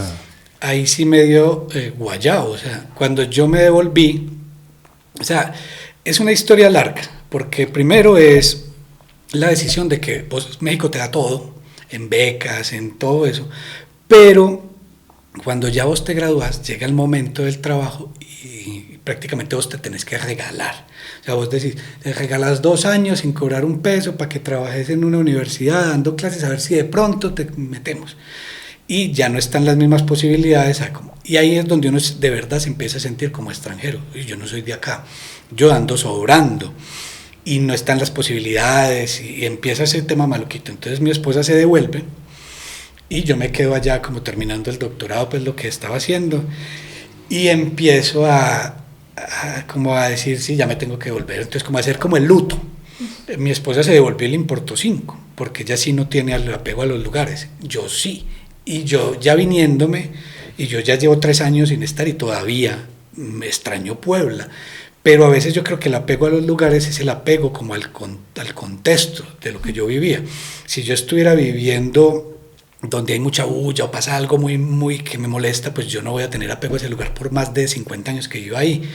Pero puedo tener apego por un lugar de solo vivir 15 días, puede ser. Y lo que pasa era que yo creo que ese apego al lugar era el apego a mi forma de vivir en ese lugar, que era totalmente aislado. Entonces yo vivía fuera del círculo, y es lo que yo digo, yo escribía más, ¿por qué? Porque no tenía amigos que llegaban, las malas compañías que son tan buenas, que uno dice, ¿por qué no viene esta mala compañía a decirme que nos tomemos un aguardientico, ¿cierto? Y cuando viene uno dice, pero vos, ¿por qué venís si estoy trabajando? Vamos pues, ¿cierto? Que uno se deja, y yo también he sido mala compañía. Y es eso, como que tenía tiempo para estar conmigo, y no tener que estar todo el tiempo en función de hablar. De sostener amistades. Exactamente. O a la misma familia, o sea, ya hay tías, ya hay papás, ya hay gente que visitar, como uno va a visitar a la tía, ya hay un matrimonio, entonces un montón de cosas que a mí me agobian por mi misma personalidad que en Puebla no necesitaba. Estoy lejos del mundo, no hay matrimonios, no hay bautizos, no hay amigos, no hay nada, y estoy viviendo tranquilo. Y ya uno se va de ahí y uno siente el peso. Por eso yo dije también, no me quiero ir a vivir a Medellín, me quiero ir a vivir a un lugar aislado, ¿cierto? ¿Por qué? Porque era casi que replicando eso que me gustó de allá. ¿Y no extraña de pronto ser extranjero? Como que ser extranjero le da unos permisos a uno, a veces de decir tonterías, o de decir cosas, o de hacerse el bobo con cosas. No, a mí me pasó cuando volví, como que me daba unos permisos muy bacanos. También como no ser parte de la sociedad, no tenía presión social de nada, no existía. Nadie me conoce. O sea, no era un ciudadano siquiera, era un inmigrante y no existía. Entonces me daba unos permisos muy bacanos, que al volver acá sentí otra vez como, un poco de rigor. Sí, no sé qué será eso, pero a veces esos permisos que nos da estar fuera se utilizan para mal. O sea, como nadie me conoce, puedo embarrarla, ¿cierto? En cambio acá es como cuidar la apariencia, que no me vean por este lado, que no me oigan diciendo esto, que no me vean haciendo aquello, ¿cierto? Entonces es como todo como una cuestión muy solapada. Pero no, a mí como que como que extrañe ser extranjero, todo lo contrario. Porque yo sí sentía, no mucho, pero sí había como un cierto rigor con eso, como que vos sí sabes que sos digámoslo, como el raro, como el distinto, como el que no es, y siempre te ven como extranjero, siempre te ven como el que no es de acá. Entonces sale uno con un grupo de amigos, mira, te presento al colombiano, ¿cierto? Y a veces ese colombiano suena como despectivo, por más que no lo sea, pero uno tiene como un cierto peso de ser colombiano, y es por todo lo que arrastramos, sí, lo que arrastramos, y eso que arrastramos se ve. Por ejemplo, yo en México lo sentía cuando decían, ¿qué hubo? Mucha coca, mucha Pablo Escobar, y te empiezan como a etiquetar, y pues hay gente que se enoja y pelea. Yo digo, pues qué bobo, no le paro bolas y sigo. No, cuando hay un convito de colombianos que están haciendo cagadas, no es como... sí, horrible. No, que no se den cuenta. A mí me pasaba que algunos momentos era chévere porque el extranjero como novedad. Entonces también se mama uno al principio como chévere, como cuenta uno como en Medellín, o como es Colombia y bla. Pero después de unos años es como un guión de responder las mismas preguntas. ¿Y cómo es? Y uno dice, yo no quiero responder lo mismo, que se agobia uno de... Sí, no, es que tenemos bueno, primero lo de la imagen, entonces ni siquiera te preguntan cómo es, sino que ya te dan de entrada diciendo cómo es, o cómo ellos creen que es, o cómo se las mostraron lo que ellos ven, las series y todas esas cosas. Entonces uno empieza prácticamente a responder la misma, o sea, o a desmentir lo que ellos creen que tienen. Entonces es como es, y a mí me pasaba cuestiones que ahí sí lo digo, que sentí una cosa fuertísima del mexicano de xenofobia en el aeropuerto. Ahí yo creo que sí hay xenofobia, o hay una política de xenofobia, y eso se ha documentado por todas partes, han salido muchos medios y hay muchas cuestiones, y es que vos salís del aeropuerto y colombiano, bacano, bien, bueno, listo, ¿cierto? Pero cuando estás en el aeropuerto, tenés cuidado, porque o te desaparecen, porque ha pasado, o te devuelven, te deportan, o sea, un montón o te maltratan. Y eso pasaba siempre que yo venía a Colombia a visitar a mi mamá y me devolvía para seguir el estudio, y era con miedo de que no me dejaran pasar, hasta que ya tuve la residencia permanente de México, y ya por lo menos ya me hacían la fila mexicano y pasaba tranquilo, pero yo siempre tenía como el miedito de que me dijeran no puedes entrar, ¿cierto? No puedes entrar porque sos colombiano. El racismo es un tema que mucha gente todavía dice que no existe, que ya eso lo superamos, que ya pasó, y para nosotros, México, que amamos México con el alma, que nos gustaría irnos a vivir allá pues un periodo de tiempo, nos parece un país súper racista, más racista que Colombia. ¿Cómo fue la percepción tuya? Que ya es grave. Pues con el tema de los... Sí, que ya es grave, imagínate, sí, de los whitexicans y como los privilegios de los blancos en México. Yo vi xenofobia por un lado, xenofilia, que es lo opuesto, como que también pasa mucho con el colombiano, que es como diciendo, uy, ahí va el gringo, Sí. una foto con el Lo que gringo. llaman como ellos malincheros. Exactamente. Y lo mismo pasa como con el racismo, o sea, vos ves como, o sea, con ese término, con lo del güerito, como, pero yo no sé si eso es como un racismo intencional. Yo creo como que es algo que está ahí y que se ve mal, como de la persona ahora que le dice a la muchacha, una vez que se llama mamacita, ¿qué quiere? ¿Cierto? En un tiempo eso pasaba de largo, ahora eso ya es un insulto, o sea, eso ya te puede traer problemas. Entonces eso es como un racismo y una xenofobia y un montón de cosas muy mal hechas, pero no son intencionales, creo yo. O sea, como que les salen de la nada, como que simplemente fluyen, pero no dejan de ser, porque simplemente fluyan y no tengan intención, no dejan de ser malas. Qué buena presencia. Pero vos ves que hay como una cierta cosita con el gringo, ¿cierto? Pero a la vez, y vos ves como gringo fuera, ¿cierto? Adiós, ahorita hablaste de Molotov, canciones, y siempre ataque al gringo, al gringo, al gringo, al gringo, al gringo. Pero llega un gringo y es todo lo contrario, ¿cierto? Como se dejan incluso maltratar del gringo.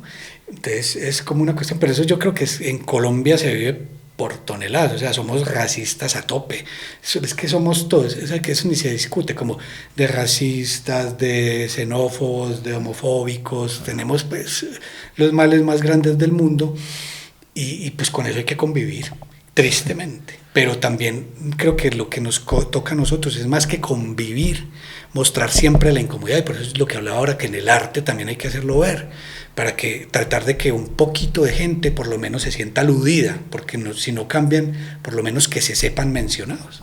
Pero nosotros, cada que hablamos de la xenofobia, del racismo, de la discriminación, llegamos a la misma conclusión, y es que lo que más hay en el mundo es la porofobia. O sea, que vos puedes ser, no sé, colombiano, latinoamericano, negro, gay, no importa, pero si tenés plata, un poco lo que vemos acá, o sea, si es el turista, y hay gente que lo dice abiertamente, incluso con vehemencia y con ahínco, o sea, si van a venir con plata, pues que lleguen a gastar, no importa el que sea, no importa que viene, no importa qué haga. Es como, eso es lo que siento yo que genera más malestar. Lo de la migración igual. Y eso es muy de Puebla y muy de Medellín, o sea, somos clasistas a tope. Y eso vos lo ves, y tal vez es de las cosas que más me incomodan, como ese clasismo, como ese arribismo, como la superioridad moral, y que no es lo mismo, y tristemente lo dicen así, que no es lo mismo un negro de izquierda que un negro de derecha, ¿cierto? Y somos racistas si el negro es del otro lado, pues si es de izquierda, pero si es de derecha, bienvenido, ¿cierto? Entonces, son un montón de cosas como que están ahí, pero o sea, son unas enfermedades que tenemos en la mente tremendas, y que lo que pasa es que ya se empiezan como a detectar más, ya se ven. Entonces ya por lo menos hay como una crítica y no pasan de largo.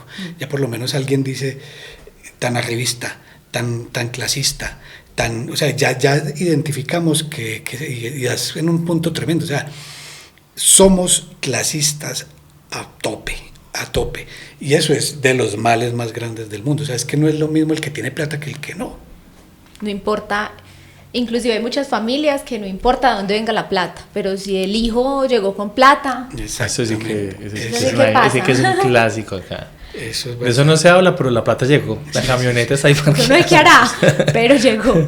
David, bueno, y esa aterrizada en Medellín, venías como con un plan de quiero hacer esto, porque después de 10 años, pues... La beca, se acabó la beca, sí, y otra cuota de realidad 10 años después. Sí, nos vinimos con 2 gatos que nos adoptaron y con una perrita. O sea, esa era la familia, todavía sigue siendo, y la idea era vivir en una finca y mirar qué pasaba, ¿cierto? No teníamos como los problemas de estrato 6, que es como pago la luz, que ni siquiera me puedo ir un mes de la casa y me llega una luz que no puedo pagar, o me llegan servicios que no tengo cómo.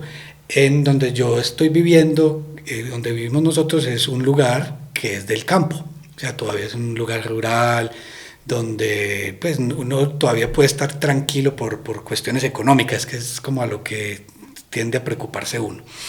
Y vine como a hacer la misma vida, que es seguir escribiendo, pues ya con las ventajas de tener un doctorado, que es que si te contratan en la universidad te pagan un poquito más. Y ya me fui por el lado de, yo no quiero estar en una oficina. Y eso es una cuestión que esperemos que la pueda cumplir, porque uno no sabe, pues algún día te tocará ir a una oficina, pero como que no estar en una oficina, no estar siendo un profesor toda la vida, y ser lo que yo quiero ser, que siempre quise ser, y es estar guardado, ¿cierto? Estar en mi lugar, estar tranquilo, y la plata llegará. ¿Cómo? Pues llega por cualquier migajita que llega de los libros, o una chichigua de las charlas, o cualquier cosita que va entrando por cualquier camino, o sea, jurado de premios, evaluador de libros, editor y estas cuestiones. Ya con mi esposa es distinto porque ella es una persona que no puede quedarse quieta. Ya ella es más ansiosa y todo eso, entonces ella llegó y de una director de grupo de investigación, profesora, un montón de cosas, que es todo lo opuesto a lo que yo soy, y ahí está el equilibrio, el que tiene pilas todo el tiempo y el que tiene pilas pero que quiere guardar la energía. Ella te ayuda a curar los libros, los lee, En un principio ella leía los libros, y entraba pues antes de que aparecieran y miremos y todo esto, pero de un momento para acá no. O sea, ya ella no los lee, ya los lee publicados, como que sea parte ella de los lectores, y ahí quedó como parte de los lectores, o sea que ahora sí me puede tirar más duro, que decir, qué libro tan malo, o sea, pero las críticas pues ya está publicado. Ya está publicado, y lo que pasa es que eso sí es otra cosa que yo tengo, y es que mucha gente se suele como achicopalar por la crítica, o incluso dudar de lo que hace, entonces cualquier critiquita, vos llegas y empezás, sabes que yo soy muy malo, ¿cierto? Incluso hay gente que se va del camino que llevaba y se va por otro camino porque la crítica llegó. Incluso a García Márquez le rechazaban los libros y se sentía mal. Él leía las críticas que hacían de los libros de él y él prácticamente se deprimía hasta que le dijo a la esposa, venga papito y no lea más, que usted tiene que dedicarse a escribir, ¿cierto? Entonces eso es una cuestión que yo tengo. A mí la crítica me resbala si es a la obra, ¿cierto? Me pueden decir que mi libro es malo por esto, me gustaría que argumentaran, pero me incomoda si es a la persona, porque es que yo no estoy ahí para que me insulten ni me digan lo que sea, sino que yo estoy ahí como el autor de un libro, o sea, lo que tienen que criticar de mí es el libro y no a mí. Tienes una novela ahorita. ¿Qué tal el paso de escribir cuentos a novelas? Sí, yo escribí 8 libros de cuentos. 8 libros de cuentos, y era como el género que a mí me gustaba, y ahí me quedé. Yo decía, este es mi género. Pero en Puebla empecé a escribir Los hijuetantas, pero era el proyecto de maestría y era un libro de cuentos, donde una familia de colombianos, era el primer cuento, llega a Puebla a corromper a los mexicanos. Y el último cuento, después de otros varios, era el cierre, como una familia de colombianos que se devuelve a Colombia corrompida por los mexicanos, ¿cierto? Como ahí está el juego, que es que creemos que somos los más vivos y terminan siendo más vivos que nosotros. Qué chimba esa historia. Y empieza ese libro de cuento a andar cuando el primer cuento es como que llega la familia al aeropuerto y no era uno, que es parecido a lo real, y no es el papá y la mamá, sino el papá, la mamá, la abuela, la tía, el primo, 18. Hola, sorpresa, que hijo de madre, sorpresa, ¿cierto? Y entonces está eso, y empiezo a desmenuzar como la cultura mexicana y la identidad de los colombianos y de los mexicanos. Y ese cuento se llevó 70 páginas. Entonces yo dije, no, esto es una novela. Y yo nunca había escrito una novela. Y seguí. Fue una novela de 500 páginas, que era todas las ventajas que no te da el cuento, porque el cuento es más corto, el cuento es con más requisitos y más cositas, la novela después puede ser lo que te dé la gana. Entonces eso fue lo que yo hice, todo lo que se me dio la gana lo hice en esa novela, que es como la primera experiencia de novela, pero luego ya en el doctorado escribo una novela, otra novela. Pero la empezaste consciente que iba a ser una novela. Sí, era una novela que es sobre el mundillo de la literatura colombiana, que yo digo que esa es la novela que si algún día voy a tener problemas es ese libro, porque es un ataque frontal contra la cultura y contra la literatura de nosotros. Entonces hay muchas vacas sagradas, hay mucha gente ahí que aparece y que se va a incomodar. Y yo digo, a veces me preguntan, ¿y vos si apareces en un libro y con tu nombre propio, un personaje de ficción y que vos sos esto, esto y esto? A mí me encantaría. O sea, me encantaría, y que no sea el personaje bueno, bacán, querido, no, me encantaría que me hicieran lo que yo hago con los otros, ¿cierto? Porque es que está ahí, es un personaje de ficción y eso es muy bueno. ¿Y vos haces como referencias a Hilmer? ¿Lo citas? Por ejemplo, en el libro La conjura de los vicios, la editorial pidió el texto de contracarátula de varios autores, ¿cierto? Entonces ahí estaba Hilmer Mesa, Luis Miguel Rivas y otros tantos. Y cuando ya el libro iba a salir, ya en la última revisión, yo metí en una parte de los cuentos, dije, estos lambones, o sea, y los enumeré. Eso es un guiño. No habrá, porque ya hubo. ¿Quién se molesta? ¿Cómo así que le hago el texto de carátula de atrás y después me dice que yo soy un lambón o una lambona? Eso es un juego, ¿cierto? Se sabe que si están atrás es porque yo quise que estuvieran. Sí. Y después están insultados ahí, es también porque yo quise insultarlos para jugar. Y esos son juegos literarios y metaliterarios, o sea, es hablar de literatura dentro de la literatura. Y en mis libros todo el tiempo aparecen personajes. Por ejemplo, en El Fracasador aparece un personaje que se llama Mario Mendiosan, ¿cierto? Y es un juego, es cierto, es un juego. Y no creo pues y el personaje que habla de Mario Mendiosan pues le da palo y palo y palo y palo y dice que es literatura para barrosos. Y es cierto, y va duro y duro y duro y duro y duro. Yo pienso eso, si yo lo pienso algún día lo diré o no lo diré. Pero el que lo está diciendo es un personaje. Yo creo que, por ejemplo, el del nombre exacto tiene toda la cancha del mundo para tocarse por eso, o sea, no se va a tocar, se va a reír y está muy bien. Por eso yo digo, me encantaría que saliera en un libro maltratado, sería buenísimo, porque pues que lo vean a uno de otra forma, y es eso, es que hay cariño en el momento en que yo los meto en el libro, así sea, para decirles cosas malucas. Y el cariño siempre está de alguna forma cuando usted no simplemente les toca la carita y les dice que son lo mejor, sino que el cariño está en reprender o en hacer ver cosas malas que hacen los otros, ¿cierto? Y no dejan de ser opiniones de un personaje. El personaje puede decir que se duerme leyendo a Juan Gabriel Vázquez, ¿cierto? Eso lo dice el personaje. Que me pase a mí puede que también, pero eso no me compromete a mí y eso es un cariño de alguna forma, y también es una crítica, y es más, sobre cualquier cosa, son juegos, y eso, y volviendo a lo de ahora, es como eso es lo que a mí me interesa, como que no sentarme a escribir una historia de amor o de violencia o de cualquier cosa, no, sentarme a escribir algo que de alguna forma incomode, y esa incomodidad desde el mundo de la literatura la hago así, poniendo nombrecitos, jugando con nombrecitos, tirando una pullita por acá, tirando otra por acá, jugando con un nombre, hablando de un libro, y eso. David, ¿vos crees que si te hubiera resultado un trabajo interesante, pues que te gustara, en México estarías allá? O sea, que fue ese tema laboral el que vos dijiste no. Y perdón, yo complemento porque tenemos unas amigas que se quedaron a vivir en Puebla. Nosotros fuimos becados y se quedaron.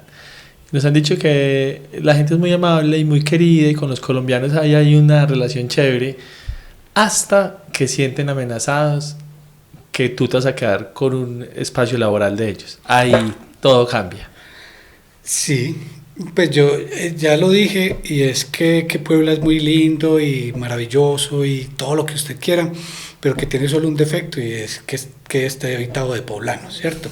Sí, papis. Eso por un lado, y es que es una personalidad, o sea, o no sé cómo se llama, pero es algo, es un ser difícil, es gente que es difícil y que pues es lo que hablamos también, es gente como con cierta clase, pues no toda, pues también hay gente popular, pero también hay un cierto complejo. Yo siento como que hay un cierto complejo, y ahí también, como lo que vos también decís, yo sí lo sentí, como vos vas a llegar y te vas a quedar con el lugar mío, no lo puedo permitir, ¿cierto? Entonces ya no estoy tan feliz acá, y por eso digo, yo no creo que me hubiera quedado viviendo en Puebla. Yo decía algún día que si algo llegara a pasar y que si yo me quedo solo, de pronto yo me iría a vivir a Puebla, No sé por qué lo digo, si allá no tengo oportunidades, no tengo nada. Tal vez lo digo es porque viví como 10 años como muy tranquilo, ¿cierto? Y tal vez si los hubiera vivido en Marinilla o en Australia o en donde sea, en Grecia, hubiera sido lo mismo, ni siquiera es ese lugar en específico, sino fue porque tocó. Pero yo a veces creo que mi lugar sí está acá, porque sí hay cosas que son mías, o sea, que son mías de verdad, que es como, no sé qué será, pero que yo me siento contento, por ejemplo, andando un centro. Y yo iba a mirar centros de países. Cuando con la novela Los Hijuetantas, yo me gané un premio y esos millones, mi esposa dijo, no, vámonos para Europa. O sea, ni siquiera me dijo, vámonos, ya tengo los tiquetes y nos vamos para Europa.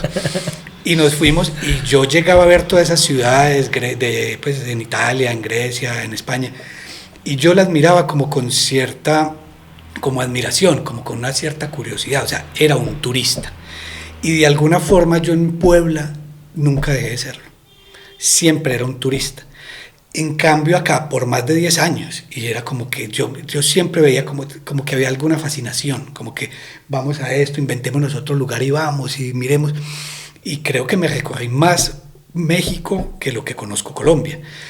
Y llego a las calles de Medellín, porque no digo de Colombia entera, sino que llego a las calles de Medellín y yo siento algo distinto. O sea, yo siento que hay algo. Entonces yo digo, este lugar, algo pasa. Y yo creo que eso tiene que ver con la infancia. O sea, yo creo que son los lugares que uno recogió con los papás o que le contaron, porque es que es el olor, es el clima, es los buses, es la cosa, un montón de cosas. Y usted dice cosas como esta gente que te va a robar y tantas cosas malucas, el chirrete, la moto envenenada sonando durísimo, el reggaetón que sale por toda parte y uno dice, pero eso basta para no querer estar. Pero no sé, hay otras cosas que uno dice, qué maravilla estar. Y yo disfruto mucho Medellín, y como dije al principio, yo quiero a Medellín como un chucho, pero la detesto. Hay una canción de Pala, él sería un invitadísimo muy bueno para ustedes, porque él es poeta, pero es cantautor, y la canción se llama Colombita, para que la escuchen, y es eso, es como que Colombia es hermosa, pero pues hay Vallejos, Fernando Vallejos, hay García Márquez, hay Boteros, pero también hay Pablo Escobar, hay un montón de cosas. Entonces es como saber jugar con la balanza de las cosas buenas y malas. ¿Te gustaría irte a otro lugar, como una temporada? Sí, me encantaría. O sea, a mí me gusta moverme. Pero, por ejemplo, yo no soy... Pero aislado. Sí, es que eso iba a decir, es que son personalidades. O sea, yo soy como el que llaman amargado. Hay un filósofo que se llama Schopenhauer, y Schopenhauer habla de eso, como de esa soledad, de estar uno con uno mismo. Y no es porque te moleste el otro, y porque el otro es, qué pereza el ser humano, no quiero saber de él, sino que yo quiero estar es conmigo para no desgastarme tanto. Porque cuando yo estoy con gente, yo tengo que actuar. Todo el tiempo tengo que actuar, qué digo, cómo no incomodo, cómo me muevo y un montón de cosas. Cuando yo estoy solo, yo solo hablo conmigo. Entonces tengo mucho más energía, eso lo dice él. Y eso es de la personalidad, o sea, que todos esos que llaman amargados, hay unos que sí, pero hay otros que no, que es gente como de una personalidad más guardadita. Entonces a mí me gusta, cuando yo voy a pasear, estar guardadito, pues como no guardado en una pieza, ¿no? Moverme. Pero es que hay otros que es, por ejemplo, mi esposa es así, que un día aquí a las 5 de la mañana y para el otro acá, y día, es yendo de un lugar a otro. Así nos recogimos nosotros de Europa con la plata de mi premio. Y es eso, y es como, se me están gastando, no duerme uno, por conocer mucho. Y camina. Uno llega destruido, pero al final queda como eso, que es como... me queda que conocí, ¿cierto? La plata me lo hubiera gastado en cualquier cosa. Ahora me queda la experiencia de que conocí.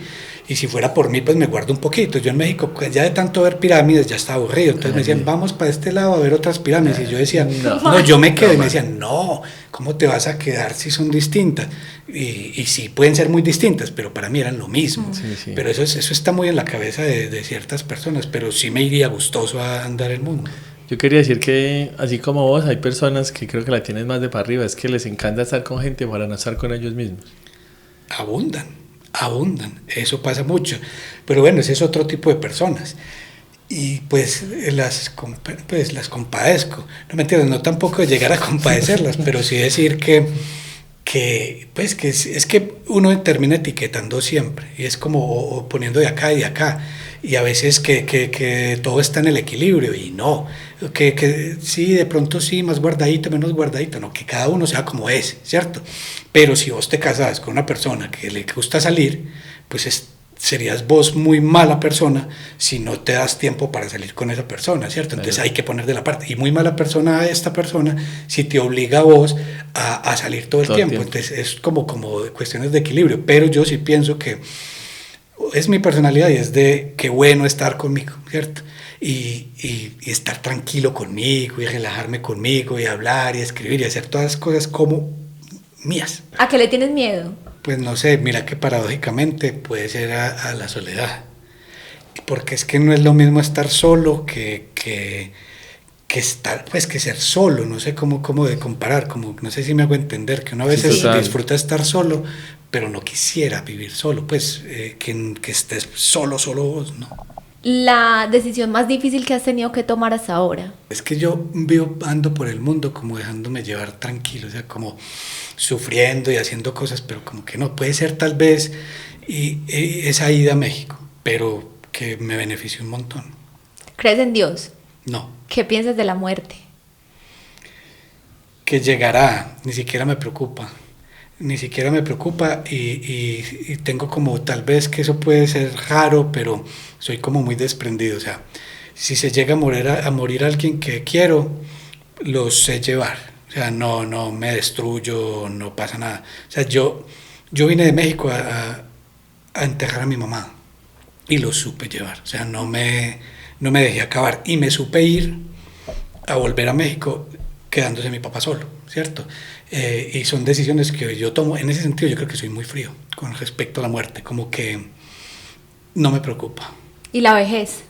Tampoco me preocupa sobre cualquier cosa las enfermedades, o sea, una enfermedad, eso sí me preocupa, saber que uno depende de otro para vivir, saber que tengo que vivir con dolores, eso sí. ¿Y una gripa te pone mal? No, no me pone mal una gripa. Tal vez de las únicas cosas que a mí me achicopalan es el guayabo, o sea que muchas cosas me ponen mal. Mucho tiempo vivo mal. ¿Te gusta mucho beber? No, yo bebía mucho, pero muchísimo. Y pasé la adolescencia así, la juventud, todo, me fui. Y llegó un momento que dejé, pues me dicen, ¿eso es madurez? No, eso no tiene que ver con la madurez, algo pasó y paré. Pero no paré pues así de que yo no me lo permita, sino que ya no voy a tope. Lo que pasa es que mi forma de beber no es de los que toma y bebe un año seguido, 6 meses, 3 meses, 2 meses o 5 días y que van a full, sino que yo tomo un día y me vuelvo nada y ya no tomo más. O sea, pues si pasa un tiempo y hasta que... No es un tiempo, pero igual eso es alcoholismo. O sea, eso es alcoholismo. O sea, es que el alcohólico no es el que toma todos los días, es el que cuando toma se le baja. Y a mí, cuando yo tomo, por ejemplo, yo digo, y lo digo mucho en los libros y todo, es por eso para que lean Bebestiario, que ya va a salir, y es cuando yo tomo, o sea, si yo tomo, ¿para qué? Es para beber, pues para aprenderme mínimo, para emborracharme, porque hay gente que llega y toma una cerveza y feliz. Yo no soy capaz de eso, o sea, si yo tomo es de verdad, si quiero tomar algo, pues me tomo una aguapanela, o me como o algo más rico. Sí, igual aguapanela no tomo, pero sí me tomo otra cosa, sino que si hay niveles, pues, o sea, hay gente que yo conozco que bebe duro, y que beber es un problema, o sea, si yo cuando bebo salgo a golpear gente, pues yo no puedo beber. Si yo cuando bebo salgo a insultar mujeres, pues no puedo beber. Si yo cuando bebo me vuelvo un infiel, pues no puedo beber. Si yo cuando bebo muchas cosas malucas, pues no puedo beber. Yo soy un borracho contentón, no borracho. Cuando bebo soy molestón, o sea, soy de charlar y venga, hablemos y eso, pero no más, ¿cierto? No es como, ay, que matan canción y eso, no. O sea, antes la gente cuando va a ver conmigo me dice, hey, bebé, por favor, porque cuando yo bebo soy más bacano y cuando no bebo soy más amargado. Y te quería preguntar sobre eso ya para terminar, porque nos fuimos largos, sobre la bohemia, sobre como la literatura, y hay ahí como una cosa de la noche. ¿Vos te dejas de permear por eso un poco, como la música también? Sí, toda la bohemia. Sí, no, pues yo crecí con la idea de que el escritor era un señor por allá, Sí. barbado, guardado, que se las sabía todas y que había que escucharlo, y ahora pues un escritor es cualquiera. Y yo soy cualquiera. O sea, yo tengo pinta de todo menos de escritor. Y no me interesa tener pinta de escritor. Hay gente que sí, hay gente que se viste como un escritor y que habla como hablaban los escritores y quieren como etiquetarse ahí. A mí ni siquiera me importa, no veo como una relación tampoco de la bohemia, la escritura, y menos eso. Si yo quiero ser un escritor de escribir libros y que esté bien, que haya una disciplina, pues todo puedo hacer menos ser un bohemio, o sea, vivir la noche, beber, todo eso. Tengo que dedicarle más tiempo sobre todo a la escritura. Ahora los escritores están más del lado de la disciplina que de otra cosa, y eso también está mal de alguna forma, porque también es bueno como que haya una disciplina. Del otro hay insumos. Sí, claro, ¿no? Y los insumos míos son de la vida, o sea, los insumos míos están de andar por ahí, de caminar, de oír gente, de un montón de cosas. Esos son mis insumos, pero yo estoy totalmente fuera de ese estereotipo del escritor como se conocía un escritor, ¿no? Y creo que hay muchos, o sea, la mayoría ya no son así. Ustedes hablaron con Hilmer, ¿cómo es Hilmer? Pues sí, es un bacán, sí. Yo digo, pues este es un parcero del barrio, hablamos y bacán, y vos no te sentás a hablar como cuando llegan otros escritores que vos sos, ¿qué le digo? ¿Cómo le digo? ¿Se molestó? Parce, a mí eso me aleja completamente de la literatura, así como de la academia también me agobiaba mucho, como esa gente por allá toda lejana que uno no sabía ni cómo expresarse porque no quería parecer tonto, porque era como gente súper inteligente y cualquier apreciación que iba a hacer yo me iba a sentir un tonto, entonces la decisión era no, yo ahí ni me meto. Sí. Y me parecía detestable porque lo aleja a uno en realidad cosas muy bacanas en la vida, como un libro o una buena conversación. Sí, no, para mí vivir y ya, eso es lo que importa, y vivir bien. David, te agradecemos mucho. Se fue larga la conversación, pero tremenda. Sí teníamos como mucho... curiosidad. Sí, claro, y cuando primera vez que nos vemos hoy, como que te vi y empezamos a charlar y eso, como que siempre está uno el prejuicio ahí de eso, del literato, no sé qué, y todo lo contrario, me parece muy bacano. Y hago hincapié en eso, siento que eso acerca mucho más a los libros y a la posibilidad de que de pronto hay gente que quiere hacerlo, y como no se siente encajado en el señor ese barbado con una pipa, pues entonces dice, no, marica, es que yo ahí no quepo. Y todo lo contrario. No, bacanísimo, y me alegro. Yo en otro programa sí me hubiera quedado dormido. Pero sí, no, yo tengo un cuento por ahí que el escritor está leyendo un cuento propio y se queda dormido. O sea. David, gracias. No, un gustazo. Gracias por esta conversada tan bacana. No, bacanísimo, un gustazo. Publicas dentro de unos meses, de una vez, digamos. Sí, sale un libro mío que se llama Bebestiario, que es sobre borrachos y borracheras. Sí, por ahí nos veremos. Novela. Ese es un libro de cuentos. Ese es de cuentos. Ese es de cuentos y novela. Hay que mirar porque tienen que liberar los derechos de los hijuetantas en México. Ese es el que está pendiente, sí. Ese es el que está pendiente por salir acá, ese salió en México. Uno a veces va a una librería y las tapas, yo soy de los que digo que las tapas de los libros hay que gastar el esfuerzo al diseño porque seduce mucho.